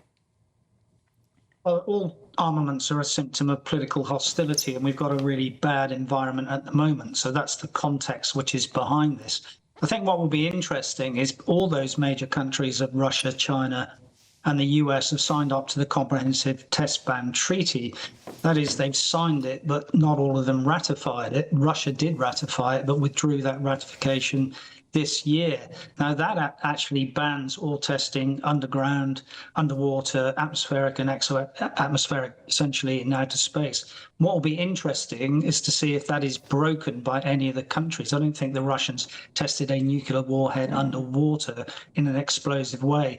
Most of this testing these days is done via simulation, computer simulation, not in the real world. It's if they cross that Rubicon again, and America have not done so since 1992, which will be the interesting thing. I don't also think we can conflate this with the missile test that Russia took place at the weekend. That was nuclear propulsion. It was not a nuclear warhead. Why do you think Putin... Is this Putin just displaying his machismo on the world stage? Chip, is that what this is about? Partly. We've had a number of or else moments from Putin in the last 3 years to do with Ukraine. You know, we'll starve you or else. That was the grain issue. We'll freeze you or else, when he was attacking the infrastructure. And we also occasionally have this nuclear rhetoric, which we've had at the moment. So, for example, on the 22nd of October, the Deputy Foreign Minister Ryabkov warned of a nuclear clash with NATO and Putin after the sanctions that Trump imposed on the two oil companies. Also warned of that being an unfriendly act. He didn't say it was an act of war, but in diplomatic terms, that's fairly strong. It's also worth saying, of course, that both Russia and China are worried about the announcement in May of the Golden Dome system. That is the multi-layered defense system with global coverage that Trump wants to have in place by the end of his second term to deter and shoot down, if necessary, cruise missiles, ballistic missiles, nuclear missiles, you name it. So all that context leads to the bad politics, and it's the amelioration of those politics. We expected some of that potentially with China, which will lead to a diminution of this problem at the moment. We don't see that, and that is problematic. Now, although the war in Ukraine has been conventional in many ways, in fact, it's almost going back in time to trench warfare, the threat of nuclear weapons has hung over for the conflict from the start, of course, Russia being a nuclear power. Do you think if it wasn't for those nuclear weapons, actually the West, NATO, would have got more involved in that war by now? Not necessarily. You know, we've self-deterred ourselves, but of course, every so often, particularly after Russia mobilized in September 22, that was the first time during the war that they did talk about potentially using nuclear weapons. In fact, it didn't deter us. That was the time then we gave ATACMS to the Ukrainians, which actually equalised the battlefield. Certainly, Lord Robinson's always said that NATO is self-deterred itself. That's why you get these rhetorical threats, particularly from Medvedev from time to time. The war is at a stalemate. There's no doubt about that. It's reached a strategic and political impasse, and there's no way out of that.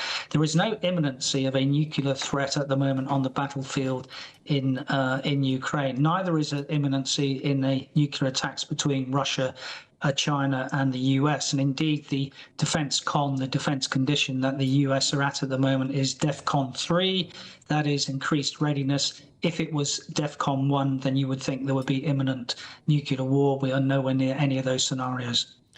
It's very depressing when you say the war's at stalemate, Chip. That means we could be having this conversation in a year and potentially hundreds of thousands more Russians and Ukrainians will be dead. Putin may have inched a few more miles of territory, but no more. That's right. I don't think that Russia is strong enough to impose its military will on Ukraine, and Ukraine is not strong enough to impose a diplomatic solution. Neither is the US at the moment on Putin. And one of the problems that we have with analysing Putin is one of the things we call the fundamental attribution error. When we sort of say 1 million casualties for Russians, he's got to concede at some time and come to the negotiating table. The Russians don't necessarily think like that. Putin still wants to achieve his strategic objectives, which include... Chip Chapman, I'm so sorry. We are going to have to leave it there. I'm so sorry to interrupt you, but we have run out of time on the hour. Well, still coming up, would you be happy to pay for any outstanding energy bills for people on benefits who can't afford them and have got into debt? No. Well, Andrew has spoken. Don't go away. Today, clouds overhead, total zen within. Box Solar sponsors the weather on GB News. Hello, very good morning to you. Welcome to the latest update from the Met Office for GB News. It's a fine start for many of us today. A few mist patches around a chilly start, but plenty of sunshine.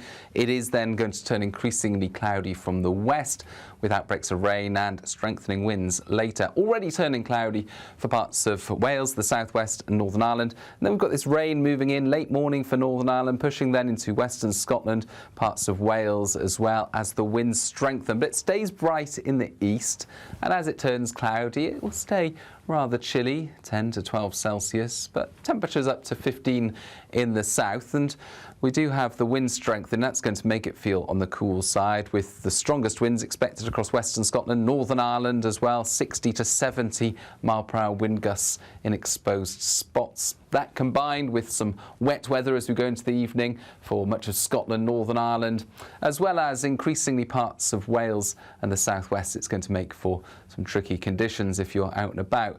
Further east, though, we keep the clear spells, albeit with increasingly thick layers of cloud moving in.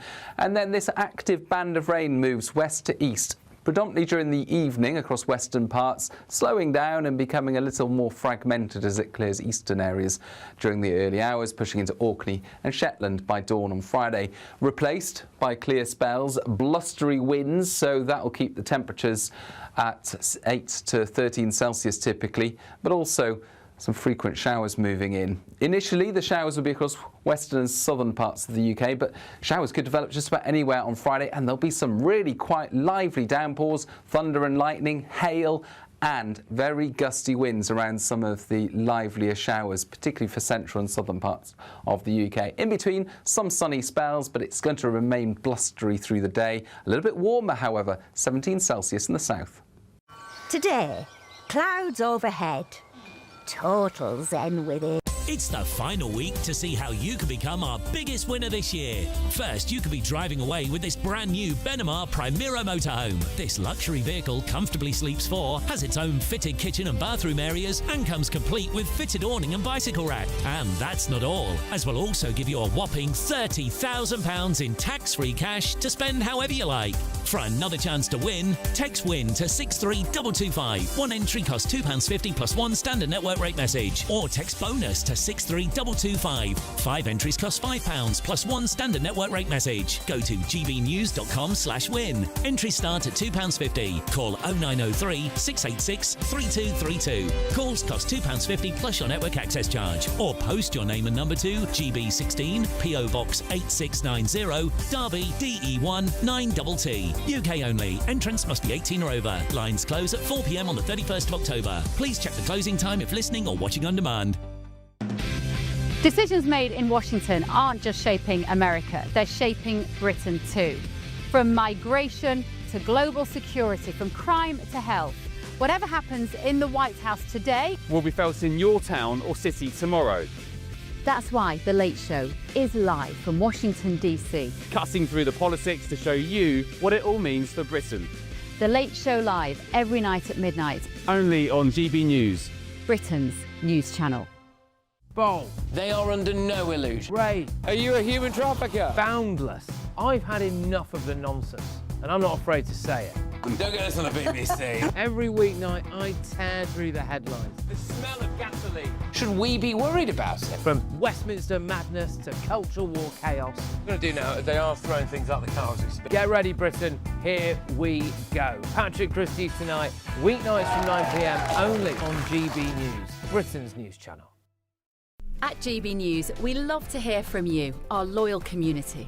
So drop us a line at gbnews.com/yoursay. There you can talk to each other and also to the presenters live on air. gbnews.com/yoursay, because GB News is your channel, Britain's news channel. Join me, Nana Akweer, for an informative, interactive news programme with a difference. It's fun. Oh no, you didn't say that, Dave. I'm so surprised. I think there's an element of truth to that. Join me from 3 p.m. every weekend, only on GB News, Britain's news channel. In the GB Newsroom, we bring you the news as it happens. With our team of dedicated journalists across the UK, we're ready to keep you up to date with what's happening every half an hour, every single day. Bulletins here on GB News, the People's Channel, Britain's news channel.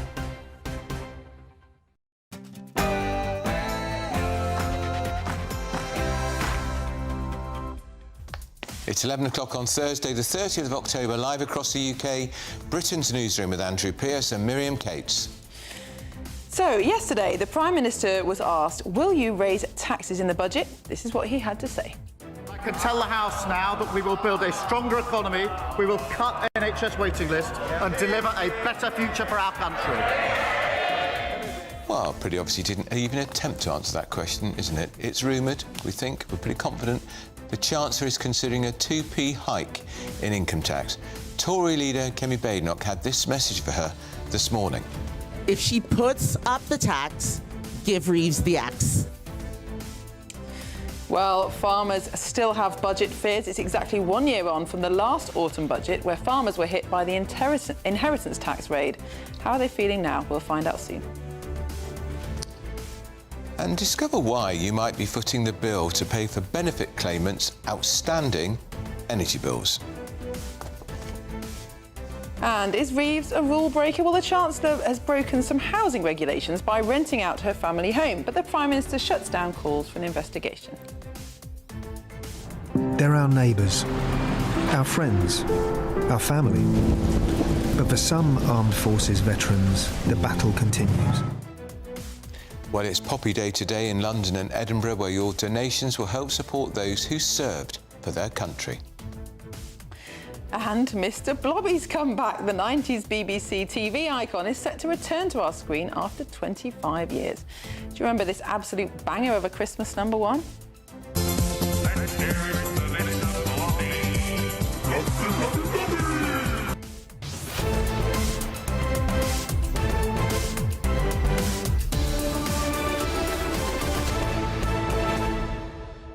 I don't remember that Mr. Blobby No, I don't all, either. I'm afraid. No great loss. No, and the Tories will probably call for Reeves to resign over the... She has broken the rules, they are obscure, but the reason they will say she should go is because when Rishi ate a cake, half a cake, in lockdown, in Boris's birthday party, where no booze was served, he got a £50 fixed penalty fine, and Reeves ridiculously, as Shadow Chancellor, said, resign, resign. And we had Alistair Heath on, the editor of the Sunday Telegraph, earlier. Yeah. And in his column, he is saying that governments can break manifesto promises when there's a national emergency or a war. And of course, you could argue that all the money that the Conservatives borrowed to pay for COVID spending was an emergency situation. But is this an emergency now? But on the other hand, the Conservatives promised to reduce immigration to the tens of thousands, many elections in a row, and never achieved that promises. So should we take these manifesto commitments with a pinch of salt? In fact, nowhere near it. Cameron said the low tens of thousands, and it was, well, and under Boris, the Boris wave, 1 million. Yeah, indeed. Well, we'd love to hear what you think about that and all the other topics we're covering today. Send your views, post your comments by visiting gbnews.com/you'll say. But first, here are the headlines with Tatiana Sanchez.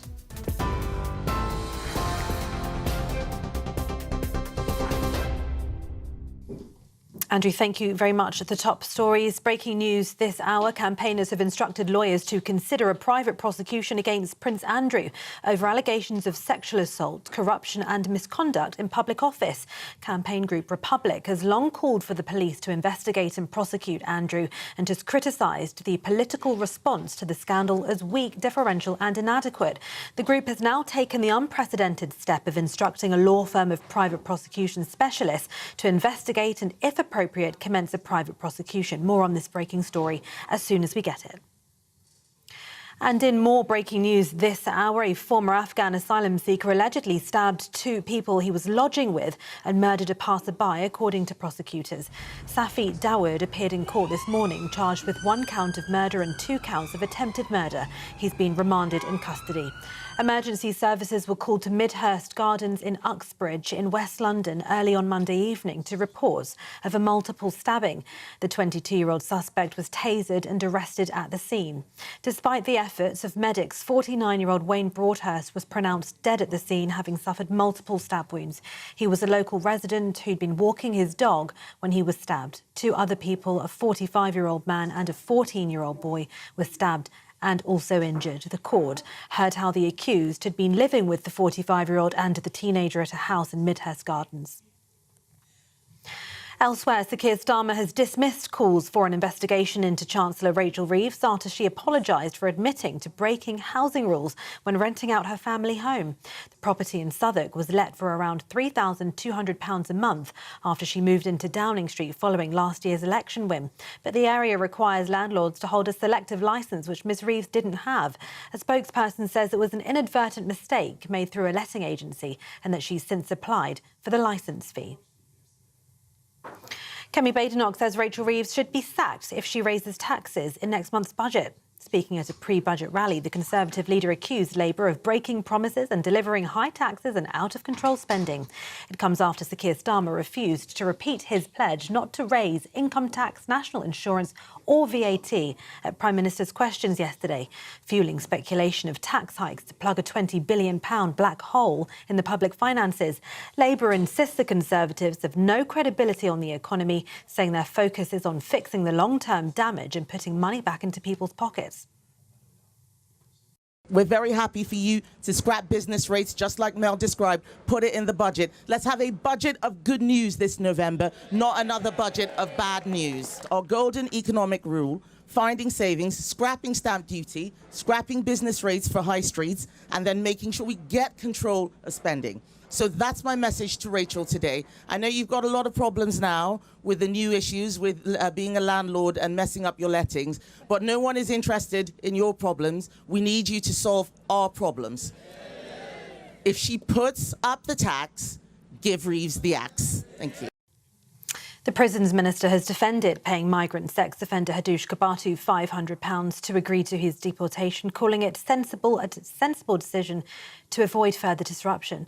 Lord Timpson told peers the payment was an operational call made by officials, saying it was far cheaper than keeping him in prison for another year, which would have costed £54,000. But Conservative and Lib Dem peers branded the payment unacceptable and unprofessional, demanding to know whether ministers are running a secret slush fund to pay deportees.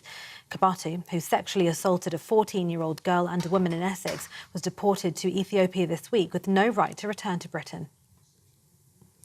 Elsewhere, 5 more suspects have been arrested over their involvement in the Louvre heist. They were arrested last night in the Paris region. A main suspect was among those arrested. The new arrests come after 2 men were taken into custody in connection with the theft. Items worth £76 million were taken from the world's most visited museum on the 19th of October when 4 thieves broke into the building in broad daylight.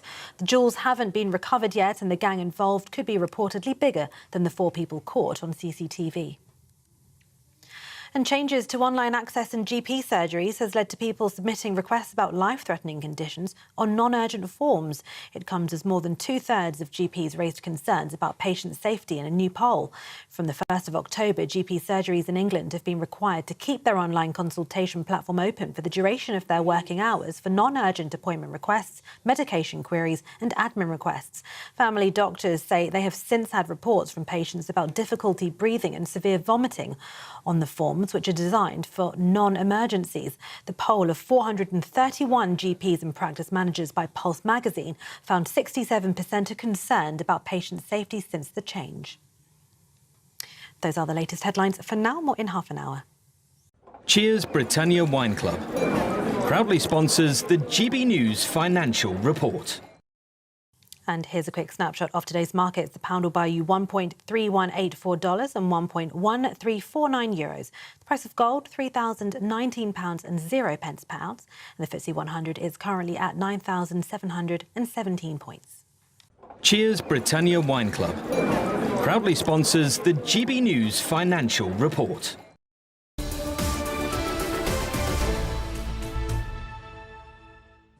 Hello, welcome back to Britain's Newsroom, live across the United Kingdom on GB News with Andrew Pearce and Miriam Cates.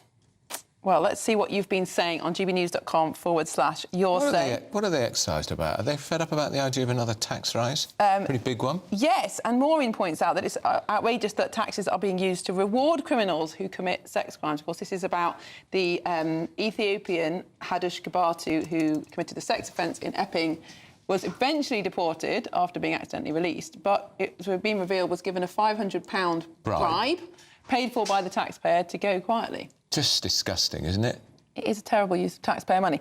Ron says NATO definitely would be more aggressive towards Russia if they didn't have a massive nuclear weapons capacity. And this is the point I was trying to make to Chip Chapman, which was that if Russia was not a nuclear power, would NATO countries have actually got involved in that war by now, actually with boots on the ground rather than... Well, they might have done that in 2014 when Obama was still in power, when he effectively said going into Crimea was a red line. Well, exactly. But and he ignored it. But, I mean, nuclear weapons have changed everything since the Second World War. It's what caused the Cold War. It's what's caused has the the peace. deterrent effect. Exactly. So perhaps they're worth having. Well, and Howard says, what Trump is saying to Putin is anything you can do, I can do better. True, but I think it was just an off-the-cuff remark because they haven't tested nuclear weapons, the US, since the 90s, and for good reason. It's not a very safe thing to do. I don't think his government will take kindly to that suggestion. Now, Rachel Reeves, our Chancellor, is considering a 2p rise in income tax in a move that not only would breach Labour's manifesto, it would be the first rise in the basic rate of income tax since, get this, 1975, when Harold Wilson was Prime Minister and Jim Callaghan was Chancellor. The following year, of course, Wilson went and Callaghan took over as Prime Minister. 3 years later, a woman called Margaret Thatcher was in power. And in those days, some of the highest rates of tax was about 90% was the top rate of tax. Yeah, I think even higher, which was why so many wealthy people fled the country. Well, Kemi Badenoch has had this message for the Chancellor. If she puts up the tax, give Reeves the axe. Somebody spent a lot of time working on that catchy little phrase, but I think it was quite good. Well, it will last at least another 4 weeks until the budget, won't it? Well, our political editor, Chris Hope, joins us now. Chris, I mean, what a difficult time for Rachel Reeves. Perhaps she personally believes that the government should be spending less, but there's absolutely no way she's going to convince her backbenchers of that, is there?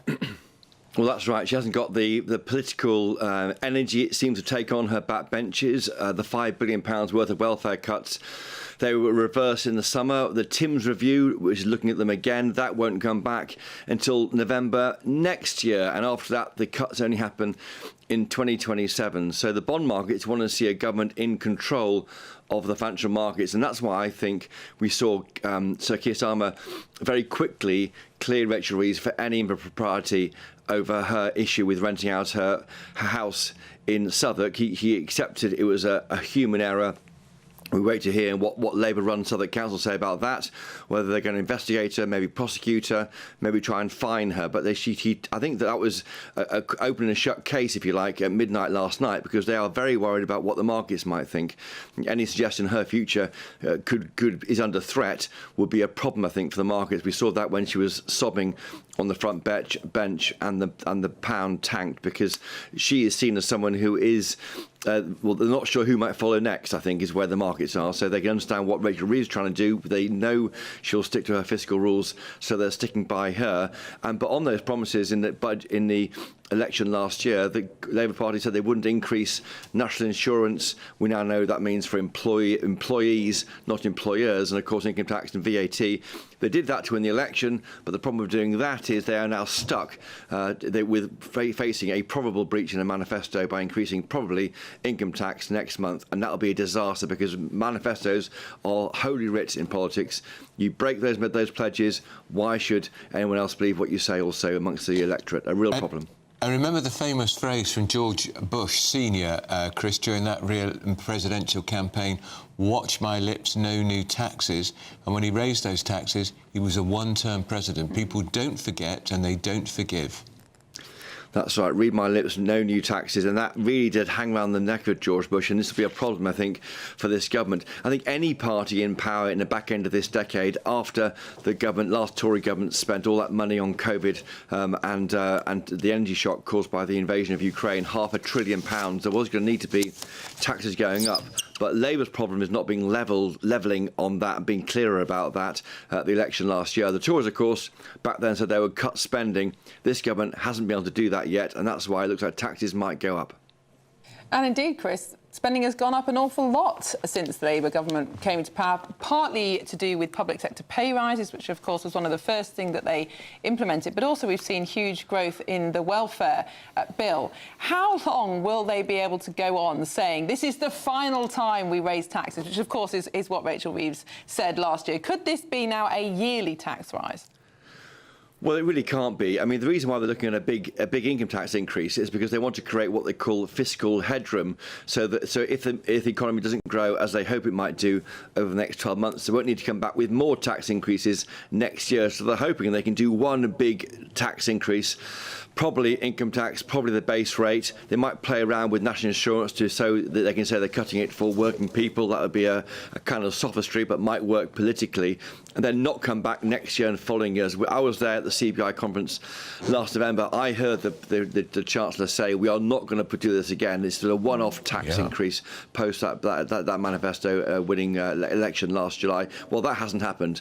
We're looking at more increases, and that's why they're pitch-rolling now for lower productivity, and they're blaming the B word, Brexit, and other things too. They're trying to get us ready to temper it so we can see this increase next month. But I think it'll be infuriating for so many people who voted Labour last year. Why don't they blame the R word, Reeves? Well, I mean, the buck stops with her. She is, of course, the Chancellor, but her future is tied very closely with Keir Starmer. You saw that last night. Often, if a PM drops a Chancellor, it goes badly for the PM very soon after that. We saw that with Liz Truss, and previous to that with other Chancellors, other PMs and Chancellors, notably Margaret Thatcher and Nigel Lawson in the late 80s. So they are wedded together. The question is, can they get out of the hole that they, frankly, have dug themselves? Well, Chris Hope, thank you very much for joining us this morning. Not much time now for our latest British giveaway, so stay tuned to see how you can win it. Lines close tomorrow and your chance to win big with a prize worth over £104,000. First, you could be driving away with this brand new Benamar Primera motorhome. Worth over £74,000, this luxury vehicle comfortably sleeps 4, has its own fitted kitchen and bathroom areas, and comes complete with fitted awning and bicycle rack. And that's not all, as we'll also give you a whopping £30,000 in tax-free cash to spend however you like. The coming year could be your best yet, but hurry, get your entry in now. For another chance to win, text WIN to 63225. One entry costs £2.50 plus one standard network rate message. Or text BONUS to 63225. 5 entries cost £5 plus one standard network rate message. Go to gbnews.com/win. Entries start at £2.50. Call 0903 686 3232. Calls cost £2.50 plus your network access charge. Or post your name and number to GB16, PO Box 8690, Derby, DE1 9TT. UK only. Entrants must be 18 or over. Lines close at 4 p.m. on the 31st of October. The winner will be contacted live on GB News, week commencing 10th November. Please check the closing time if listening or watching on demand. Good luck. Coming up next, Reform UK have a really good idea to cut back on the benefits scheme that dishes out new cars to claimants. We'll be going through that and much more with broadcaster Carol Malone and political commentator Andy Williams. This is Britain's Newsroom on GB News.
Mornings don't have to be tiresome, especially if you have the right company.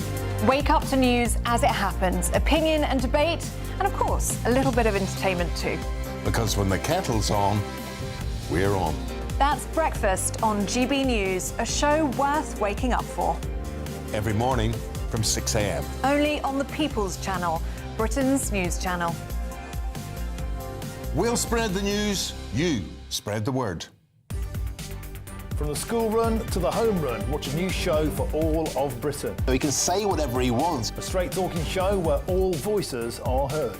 And, you know, when are we going to stop talking about smashing the gangs and actually do it? With the stories that matter from every part of our country. There's a bit of a crash landing there for your Chancellor. Bold, fearless and standing up for you. That's me, Martin Daubney, 3 p.m. till 6 p.m, weekdays, here only on GB News. The People's Channel, Britain's news channel.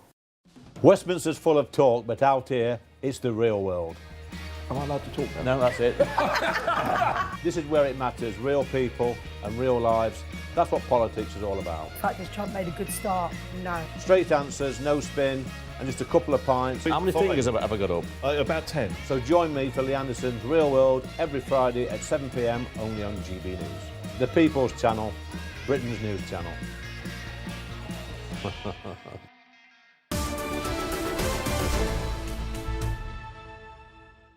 Welcome back. 21 minutes past 11. You're watching Britain's Newsroom. We're live across the United Kingdom with Andrew Pearce and Miriam Cates. Panel are back. Journalist and broadcaster Karen Malone, political commentator Andy Williams in the studio. Andy, you're a supporter of this lot. Well, I am, normally. Well, there's wriggle here. No, I am, and I voted for them, and I don't regret voting for them. I think really? it was I think it was absolutely. I think it was the right choice to make at the time, and if there was a general election tomorrow, I would vote Labour again. Would you really? Because I think, well, look at the alternatives in front of us. I mean, it's an absolute disaster. But none of that is to say that I think Labour are doing a bang-up job. Who would be at a general election? Would it be Keir Starmer leading Labour into government? Because the story you're looking at, and it's in a lot of papers today, their talk at Westminster is deafening. That he's going to be ousted if those local election results are going to be bad. Yeah. They're not going to be bad, they're going to be catastrophic. Catastrophic, yes, they are. So I don't think he will be ousted after the local elections, even if those results are really catastrophic. I think the thing that could do for Starmer is if there's a market implosion. You know, if the markets blow up and the markets say, actually, we don't have confidence in Starmer and Reeves, I could completely see him being replaced. I don't think it's a sensible thing to do to try and oust him, not least because if he's ousted, what you will end up with is someone much more left-wing.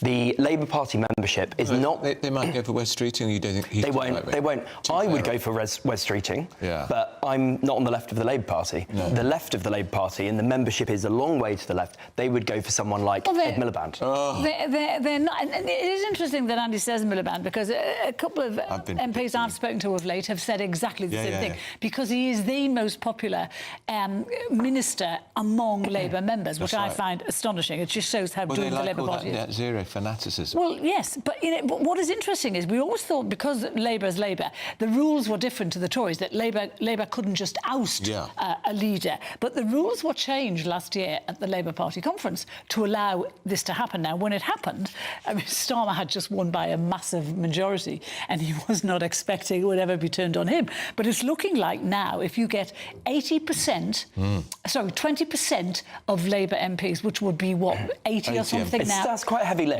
to get 80 MPs openly. It's not a heavy lift. It is. If now that Starmer has dropped the poll this week saying he's now below Farage and he's minus 51% personal ratings, but 17, the party itself is only 17%. So it is not inconceivable. So he could be ousted by the very rule that he helped put in place. And the fact that Miliband, you know, we might be saying if Miliband takes over, good God, Starmer was a genius compared to this. I just don't think that's going to happen, by the way. I think it's extremely unlikely. Firstly, I don't think Ed Miliband would want to do it. Secondly, I hope and I think he has the self-awareness to know, having lost a general election 10 years ago... He'd be going straight into number 10, Andy. But he'd be going straight into number 10 as somebody who's... I know the ego factor... Could be Prime Minister and could be Prime Minister. I know. It's 10 years later. I know so much more now than when I lost... I hear all of that, but surely he would... I mean, maybe... Miliband doesn't read the room, Andy. You just get the way he bangs on about net zero. He's not understanding the fact that two-thirds of the country are not with him. The fundamental point, and Miriam knows this better than anyone here, is that parties who keep changing leaders, just cycling through people, it looks chaotic, it looks like you don't have a plan, and I just don't think it's a smart thing to do. The collapse of the main two parties. We've spoken a lot about the Conservative collapse, down at 17% in the polls. But although Labour won this massive majority just over a year ago, they are also collapsing the polls. And the question is, who is the Labour Party for? They're being outdone to the left by the Green Party. They're losing a traditional, small C Conservative, working class base to Reform. If they're just for urban professionals, fine, but that's a tiny percentage of the vote. I think that's a really good question. And actually, what you're describing is kind of what the Liberal Democrats have been for quite a while. You're right. They need to define who they're for. If you look at 18 to 24-year-olds, 40% of 18 to 24-year-olds back the Greens.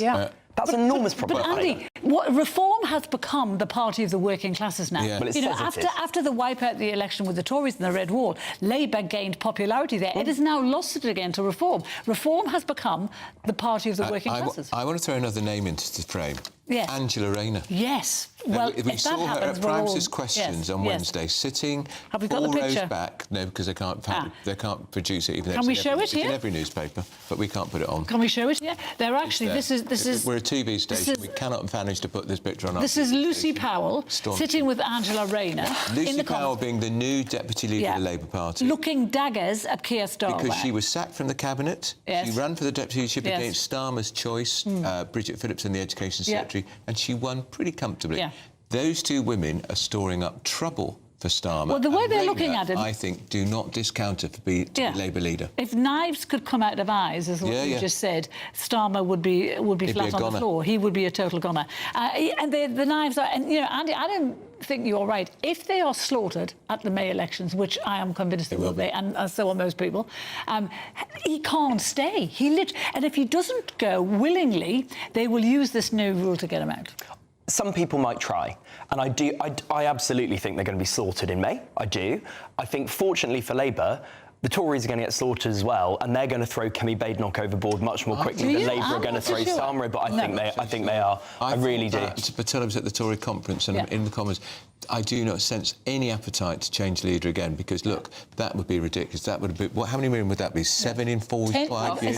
Yeah, lost count. Exactly. Yes. Exactly. Yeah, but I know she's had like a good few weeks, but I think there's a widespread recognition that she's a lost cause. One thing: Tony Blair won 3 general elections in 10 years. I know, that's why he's my political hero. And he was ousted in a coup. When 70-80% of people voted for the two main parties, and that happened until, well, in fact, the 2017 election, Corbyn versus Theresa May, I think 90% of people voted for Labour and Conservatives combined. And that's never going to happen again. That may never happen again. No.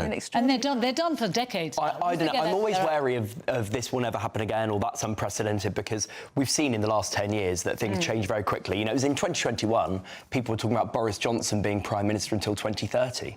And that feels like a lifetime ago. Now, Carol, you're old enough to remember the 3-wheeled Reliant Robin. I am. It's not even a Reliant Robin. It was called an Invacar. Was it? And what it was for disabled people. Have we got a photo of it? Have we got it? Of course we haven't. Not doing well with people that. Let's describe. Don't give them any notice. There it is, but that's not it. No, that's a delivery lorry. That's got nothing to do with it. That's a delivery lorry. That's modern. That's not. I'm sorry. Got 3 wheels there, Andrew. Honestly, the Reliant Robin. Think Del Boy. No, it is not a Reliant Robin either. Well, it's called an Invacar. People remember it's like a turquoise and blue colour. Yeah. And what Miriam said today, which I really didn't know, it's actually a tricycle. Yeah. And it's like the Fred Flintstone car, where you've got to use your feet, I think. And you said today... That's how you learn to drive. That's how she learned to drive in that Fred Flintstone car. So the point of the story is Lee Anderson has said we should bring these 3-wheelers back for disabled drivers. Now, we've got to stop laughing, because if you're really disabled, there you go. There's these cars would not work. Big flagship policy. But don't want it. But if Reliant Robin. So much on these Motability cars, and people are choosing Mercedes-Benz. And there's 500,000 in the country. So if you're properly disabled, of course you would have a proper car. Don't need a Mercedes. If you're assessed and you're not properly disabled, you get one of these. You get a 3-wheeler, and you just Miriam just said before, you can't reverse on it, didn't you? You can't reverse. I believe that Robin Reliance did not have a reverse gear. Yes. Well, you both stop saying a Robin Reliant. This was not a Robin Reliant. The pair of you. What happens if you go too far? Whatever that is on screen, that's a delivery lorry. Whatever that is not. I know. But do you remember the egg car? The 3-wheel egg car. We called it the egg car. No, that one was to be. That blew over in the wind. Andrew's still riding a penny farthing. That blew over in the wind. I think these Invacars, well, they were banned in the end because because they were unsafe, which is why they were banned.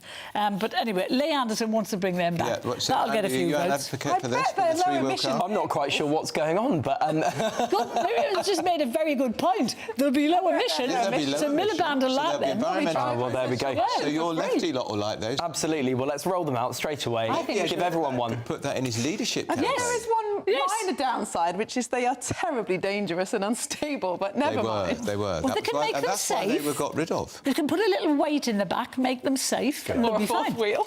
They'll be fine. Or a fourth wheel. Yes. Fourth wheel.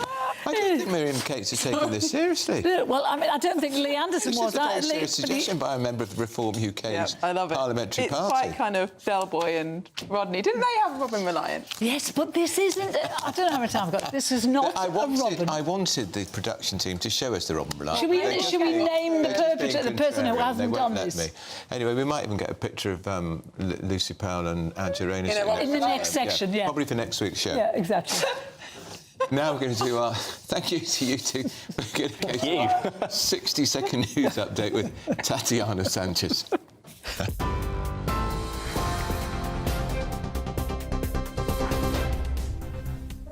Andrew, thank you very much. The top stories this hour. The Prince and Princess of Wales have slammed, quote, grossly intrusive paparazzi images of their children on a French skiing holiday earlier this year. A court has ruled a French magazine has breached the privacy and image rights of the royal couple and their children. Sir Keir Starmer has dismissed calls for an investigation into the Chancellor Rachel Reeves after she apologised for admitting to breaking housing rules when renting out a family home. Kemi Badenoch says Rachel Reeves should be sacked if she raises taxes in next month's budget. Conservative leaders accuse Labour of breaking promises and delivering high taxes and out-of-control spending. The Prisons Minister has defended paying migrant sex offender Hadush Kabatu £500 to agree to his deportation, calling it a sensible decision to avoid further disruption.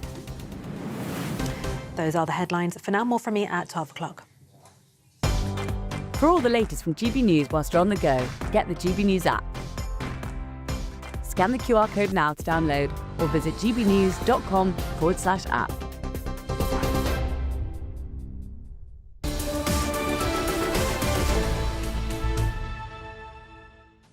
Well, coming up at noon, we have Good Afternoon Britain with Tom and Dawn, who are here now in the studio. Andrew Pearce is chuckling away like a little imp. I honestly, Miriam, I do not know how you do it every day. I seriously don't. I mean, I would have killed him on day one. It's OK. He gives me custard creams that he's found at the bottom of his bag. It's a rather stale custard cream today. Right, OK. In any case, it's navy blue. Anyway, I was just saying what a very elegant Coco Chanel black outfit. Thank you very much. It's navy blue, you blind old What's going up on the show? We're mainly talking about Dawn's fashion choices. Excellent. But aside from that, we will be able to squeeze in a little bit of news. No, we can't talk about it. I don't know, it's green today? That's why we're not going to talk about it. No, we're not talking about it. Amazing. I just thought it went well with the poppy. Anyway, we're going to be majoring in on crime, because I think a lot of people in this country are genuinely worried about the state of the streets. Certainly we're going to be catching up with Mark White outside Westminster Magistrates Court on that stabbing incident. Yeah, and doing a bit of digging around in this. 339 cases involving illegal migrants in asylum hotels before magistrates in the first 6 months of this year. I mean, and that all fosters the unease, the social unease, violence. I'm afraid. We're asking what is going on. There's the clash of cultures, and we don't know where these people are from. And those are only the ones who've been caught. That's right. Yeah. But we have lots of people claiming that violent crime is actually going down in this country, and in fact, overall crime is going down. How do we square these two opinions? Both can be absolutely true. Yeah. I mean, I've seen the data. You were more likely to be murdered in the 1980s than you are today. But you look at the certain areas around migrant hotels. You look at where a community has rapidly changed. Places that were previously safe 5-10 years ago feel fundamentally different because there's been that rapid change. So, yes, the national figures, I mean, it is a lot safer now to walk through some parts of London than it was in the 1980s. I mean, that's true of most major cities around the world. But there are other parts of the country that are really struggling, where things have changed rapidly. And the point is, Miriam, even though crime rates are going down in general, why are we importing young, unidentified men who who are committing more crimes. We've already got enough of our own. We don't need any more. We really do. Well, that makes a very interesting programme. Yep, coming up at midday. But up next, Keir Starmer said this in June. Their bills will go down, and they will go down not just for a short time, but for the long term, and that will come as a huge relief, I think, to families and businesses across the country. We was actually talking about energy bills, but now it looks like thousands of people who are on benefits could have their energy bills cancelled, and guess who's going to pay for them? We'll tell you in a bit. This is Britain's Newsroom on GB News. Hello there, good morning. Welcome to your GB News weather update from the Met Office. After a chilly start, there will be some hazy spells of sunshine around today, soon turning wet and windy from the west, however, and that's all because we've got an area of low pressure starting to move its way in from the Atlantic, bringing with it some frontal systems, so some clouds, some rain, also plenty of isobars on that chart. So it is going to start to turn quite blustery, particularly across Northern Ireland, where we have got a weather warning issued. We could see gust speeds of around 50 to 60 miles per hour in these areas. Spells of rain also pushing into western areas of Scotland, northwest England, but elsewhere it should be mostly dry. Plenty of cloud though, creating a more milky kind of sunshine, and still on the chilly side, highs reaching around 14 degrees Celsius in the south. More rain will eventually spread across Scotland through the course of the evening. This could be quite heavy at times, and it is going to start to turn quite blustery, particularly around western and northwestern coasts. Fairly similar across Northern Ireland, heavy spells of rain and also those blustery winds continuing through the early hours of the evening. We might just start to see some of that rain start to push into western areas of Wales, parts of southwest England by the time we reach the evening. Elsewhere it will remain mostly dry, still plenty of cloud around though, but those winds are certainly going to pick up through the course of the night, particularly around western areas, any exposed coasts. We could see some quite gusty conditions as this band of heavy rain spreads its way eastwards, eventually clearing off into the North Sea, allowing some drier, clearer spells to develop, though it is still going to be fairly windy, so that will keep temperatures up, many towns and cities around into the low double digits.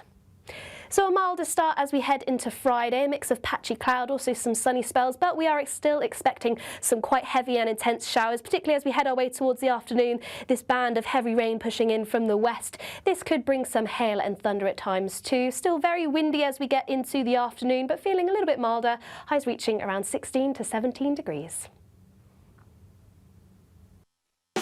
You want to know what's really going on in the corridors of power? Labour don't know what to do with you half the time, and that makes you quite lethal in the chamber. Get behind the headlines with Chopper's Political Podcast. Join me, Christopher Hope, as I sit down with the great and the good of British politics. We'll see where this ruling takes us. These are the stories shaping our nation. Chopper's Political Podcast, available now on all platforms. Listen in and stay ahead. Decisions made in Washington aren't just shaping America, they're shaping Britain too. From migration to global security, from crime to health. Whatever happens in the White House today will be felt in your town or city tomorrow. That's why The Late Show is live from Washington, D.C. Cutting through the politics to show you what it all means for Britain. The Late Show live every night at midnight. Only on GB News, Britain's news channel.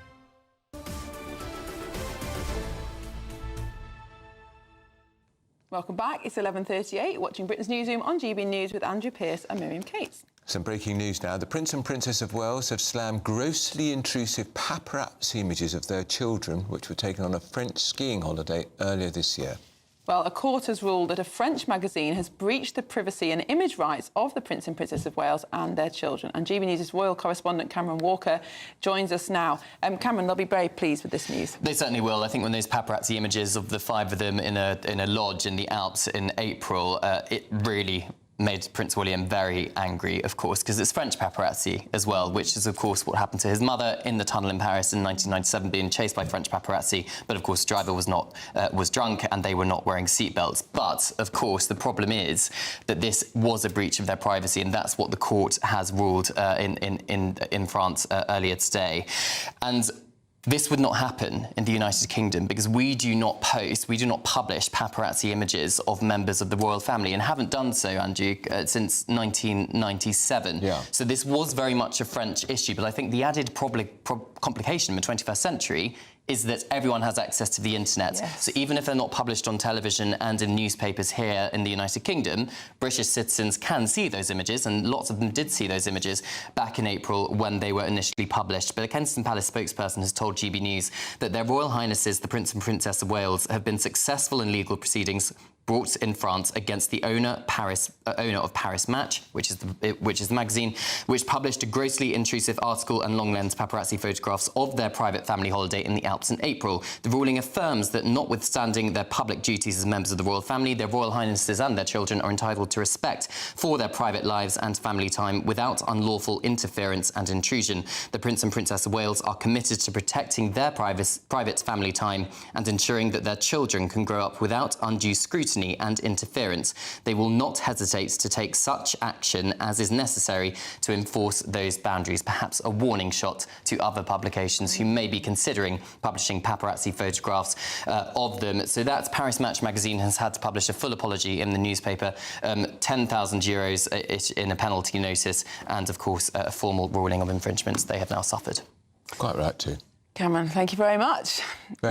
Moving on. Sorry. No, please.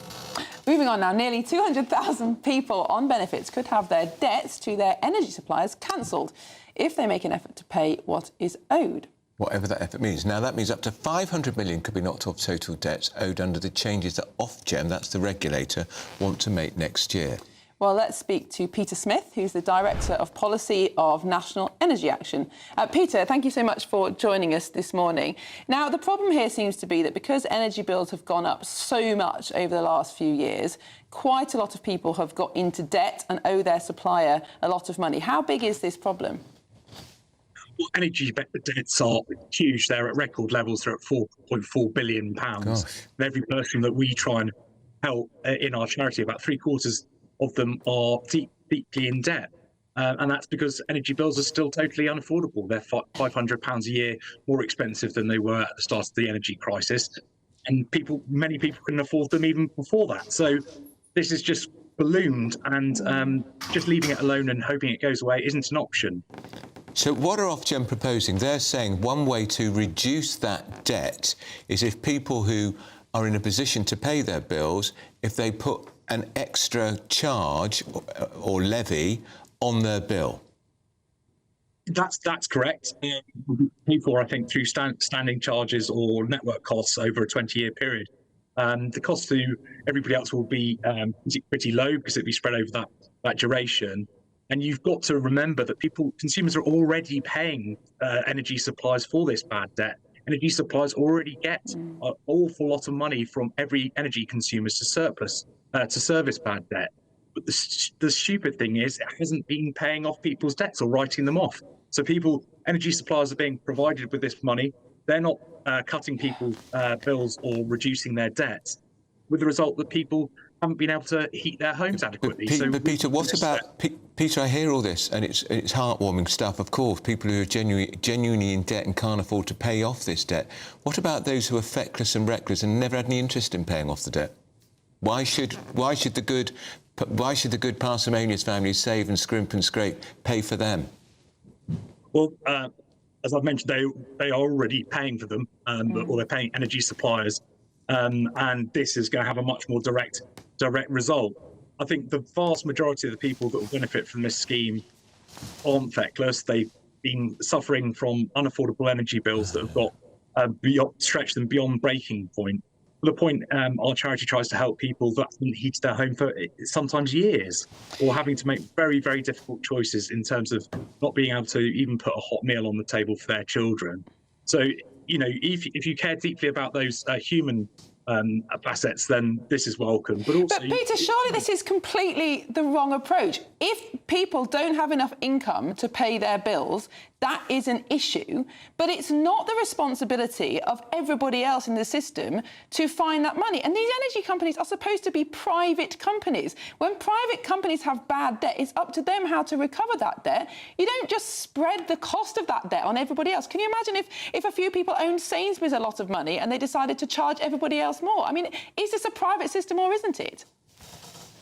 We've been making similar points, but trying to encourage Ofgem to stop giving the energy suppliers the money and not reducing those debts to the people that can't afford them to repay them. This also has a huge economic impact. That's £4.4 billion that's taken out of the economy, which is money that's being thrown away, which could be, particularly for low-income households, paying for other essentials, which would stimulate local economies. I think in reality, Ofgem have tried to develop a model which we support, which the UK government could support, which would mean that perhaps the energy consumer didn't need to pay as much or all of the cost. There is still an option for a second phase of this scheme, and we're hoping that the UK government could inject tax-funded support alongside this to write off that debt, have a much bigger economic impact, and also try and free these consumers up so they're able to live their lives and hopefully forget about the horrors of the energy crisis. Difficult. Well, Peter Smith, thank you so much for your contribution this morning. It is a crazy system. So we are already paying a big levy, I think £52 each a year, to wipe off these debts. But the energy companies aren't using the money to wipe off their debt. They're just profiting the profit. And how much? And how much are the directors? What dividends are they getting? Exactly. And 3/4 of the rise in energy prices are because of taxes and net zero. Often the regulators should use their power to say to the energy company, no, that £52 a year should go directly to cut the debt. Yeah, insane. What a crazy system. Who's regulating Ofgem? Nobody. They call it a privatised system, but the companies are not responsible for collecting their own debt like normal private companies, which is ridiculous. It's a shambles. Well, and it's not fair. It isn't. A happier story next, because we're off to Edinburgh for Poppy Day. But first, if you're in search of some holiday sun, here's the forecast for some of the top European destinations. You're looking happy. Well, the forecast looks good. So you've sorted the travel insurance then? All Clear Travel Insurance sponsors GB News Travel Destinations forecast. If you are looking to escape the very mixed weather across the UK, well, it's going to also be mixed across much of the Mediterranean. Not everywhere. We are going to see some fine weather on Friday through parts of Greece, particularly the Greek islands. But we've got this area of low pressure bringing some heavy rain to southern Italy, showers to northern Italy as well. Mostly fine to eastern Spain for now, but some wet and windy conditions across Portugal, and they spread east, albeit slowly, through the weekend and early next week. All Clear Travel Insurance sponsors GB News Travel Destinations forecast. I'm Michelle Dewberry, this is Jubes & Co with you. Hello everyone, Patrick Christie is here to GB News, Britain's news channel. Access the stories that matter to you. Take the GB News family with you on any device. And as long as you have an internet connection, tune in to GB News, anywhere on the planet or beyond. GB News, the People's Channel, Britain's news channel. No matter the state it's in, this is our nation. Join me, Jacob Rees-Mogg, for a genuine, honest discussion on where we have been, where we are going, and where we are with the people who set the direction. Tune in to State of the Nation every Monday to Thursday, 8 to 9 o'clock. Only on GB News. Exciting news. Every Friday, my Patrick Christie's Tonight Show is going to have a twist to it. We're welcoming some special guests. You.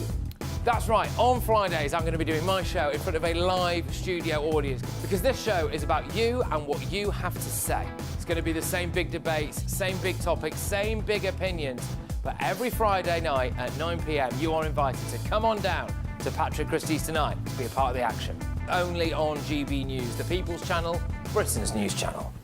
At GB News, we love to hear from you, our loyal community. So drop us a line at gbnews.com/yoursay. There you can talk to each other and also to the presenters live on air.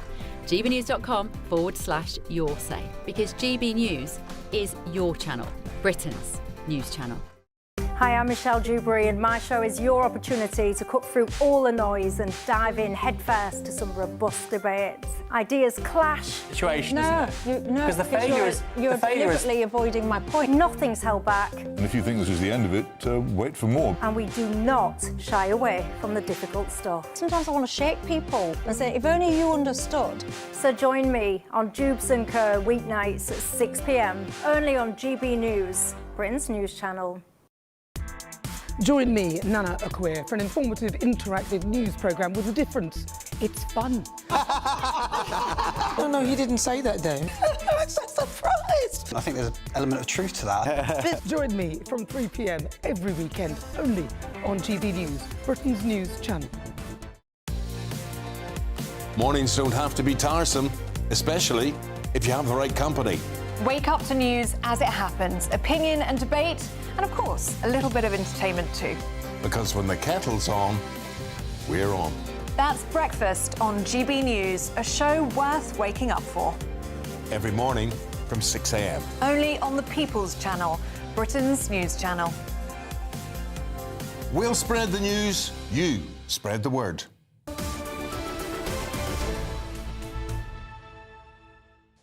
Welcome back. Today marks Poppy Day in both London and Edinburgh as serving and ex-service volunteers collect for the Royal British Legion's annual appeal at underground and mainline train stations across the capital ahead of Remembrance Sunday. So we're going to go now straight to Scotland to speak to our Scotland reporter Tony Maguire, who is in that fair city of Edinburgh. Tony, good morning to you.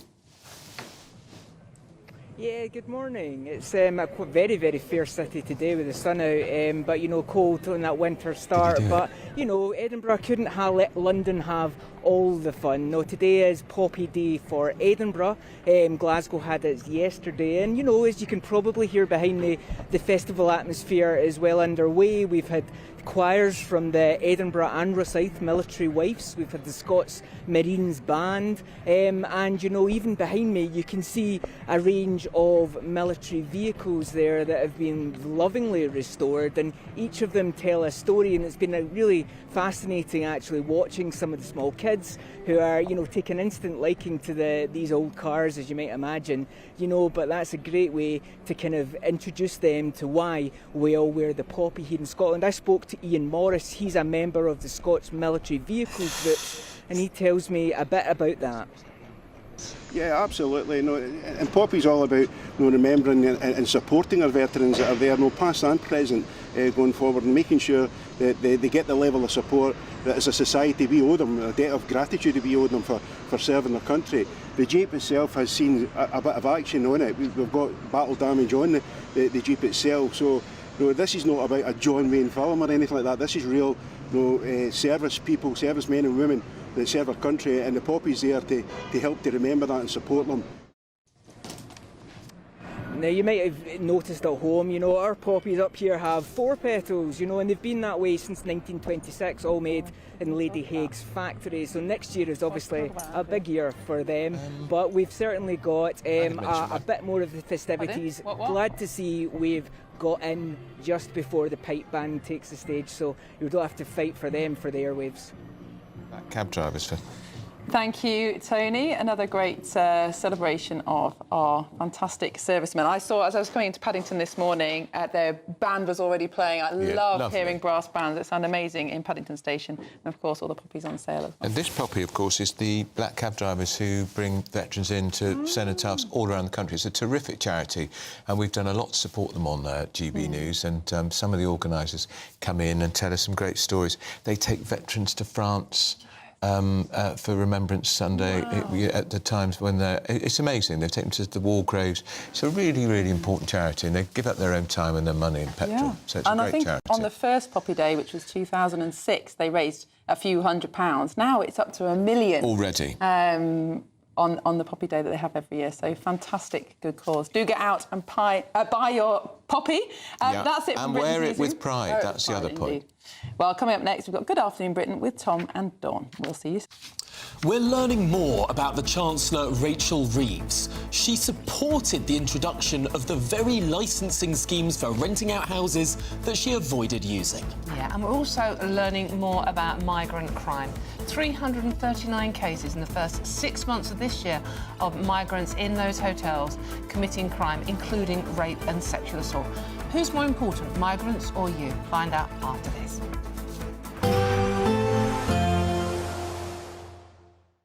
Expect warm spells with the odd rude interruption. Box Boilers sponsors the weather on GB News. Hello, very good morning to you. Welcome to the latest update from the Met Office for GB News. It's a fine start for many of us today. A few mist patches around, a chilly start, but plenty of sunshine.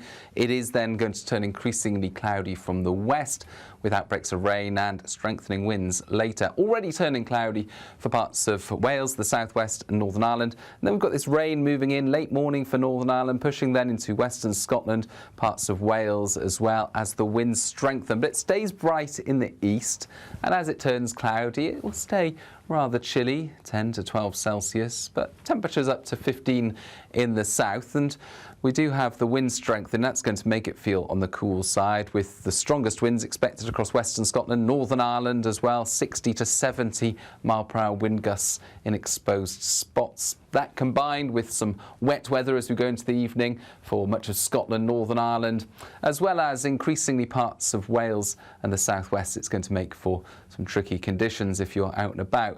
Further east, though, we keep the clear spells, albeit with increasingly thick layers of cloud moving in. And then this active band of rain moves west to east, predominantly during the evening across western parts, slowing down and becoming a little more fragmented as it clears eastern areas during the early hours, pushing into Orkney and Shetland by dawn on Friday. Replaced by clear spells, blustery winds, so that will keep the temperatures at 8 to 13 Celsius typically, but also some frequent showers moving in. Initially, the showers will be across western and southern parts of the UK, but showers could develop just about anywhere on Friday, and there'll be some really quite lively downpours, thunder and lightning, hail, and very gusty winds around some of the livelier showers, particularly for central and southern parts of the UK. In between, some sunny spells, but it's going to remain blustery through the day. A little bit warmer, however, 17 Celsius in the south. Expect warm spells with the odd rude interruption. Boxed Boilers sponsors the weather on GB News. It's the final week to see how you can become our biggest winner this year. First, you could be driving away with this brand new Benamar Primera motorhome. This luxury vehicle comfortably sleeps four, has its own fitted kitchen and bathroom areas, and comes complete with fitted awning and bicycle rack. And that's not all, as we'll also give you a whopping £30,000 in tax-free cash to spend however you like. For another chance to win, text WIN to 63225. One entry costs £2.50 plus one standard network rate message, or text BONUS to 63225. 5 entries cost £5 plus one standard network rate message. Go to gbnews.com/win. Entries start at £2.50. Call 0903 686 3232. Calls cost £2.50 plus your network access charge. Or post your name and number to GB16 PO Box 8690 Derby DE1 9TT. UK only. Entrance must be 18 or over. Lines close at 4 p.m. on the 31st of October. Please check the closing time if listening or watching on demand. From the school run to the home run, watch a new show for all of Britain. So he can say whatever he wants. A straight talking show where all voices are heard. And, you know, when are we going to stop talking about smashing the gangs and actually do it? With the stories that matter from every part of our country. There's a bit of a crash landing there for your Chancellor. Bold, fearless and standing up for you. That's me, Martin Daubney, 3 p.m. till 6 p.m, weekdays, here only on GB News. The People's Channel, Britain's news channel. Westminster's full of talk, but out here, it's the real world. Am I allowed to talk then? No, that's it. This is where it matters, real people and real lives. That's what politics is all about. The fact is Trump made a good start, no. Straight answers, no spin, and just a couple of pints. How many fingers have I got up? About 10. So join me for Lee Anderson's Real World every Friday at 7 p.m, only on GB News. The People's Channel, Britain's news channel. Britain was once the envy of the world. But look around. A nation that no longer knows what it is or where it's going. A country that's broken. How do we fix Britain? How do we bring it back? Friday night with Matt Goodwin at 8 p.m, only on GB News. No matter the state it's in, this is our nation. Join me, Jacob Rees-Mogg, for a genuine, honest discussion on where we have been, where we are going, and where we are with the people who set the direction. Tune in to State of the Nation every Monday to Thursday, 8 to 9 o'clock, only on GB News. At GB News, we love to hear from you, our loyal community. So drop us a line at gbnews.com/yoursay. There, you can talk to each other and also to the presenters live on air. gbnews.com/your say, because GB News is your channel, Britain's news channel.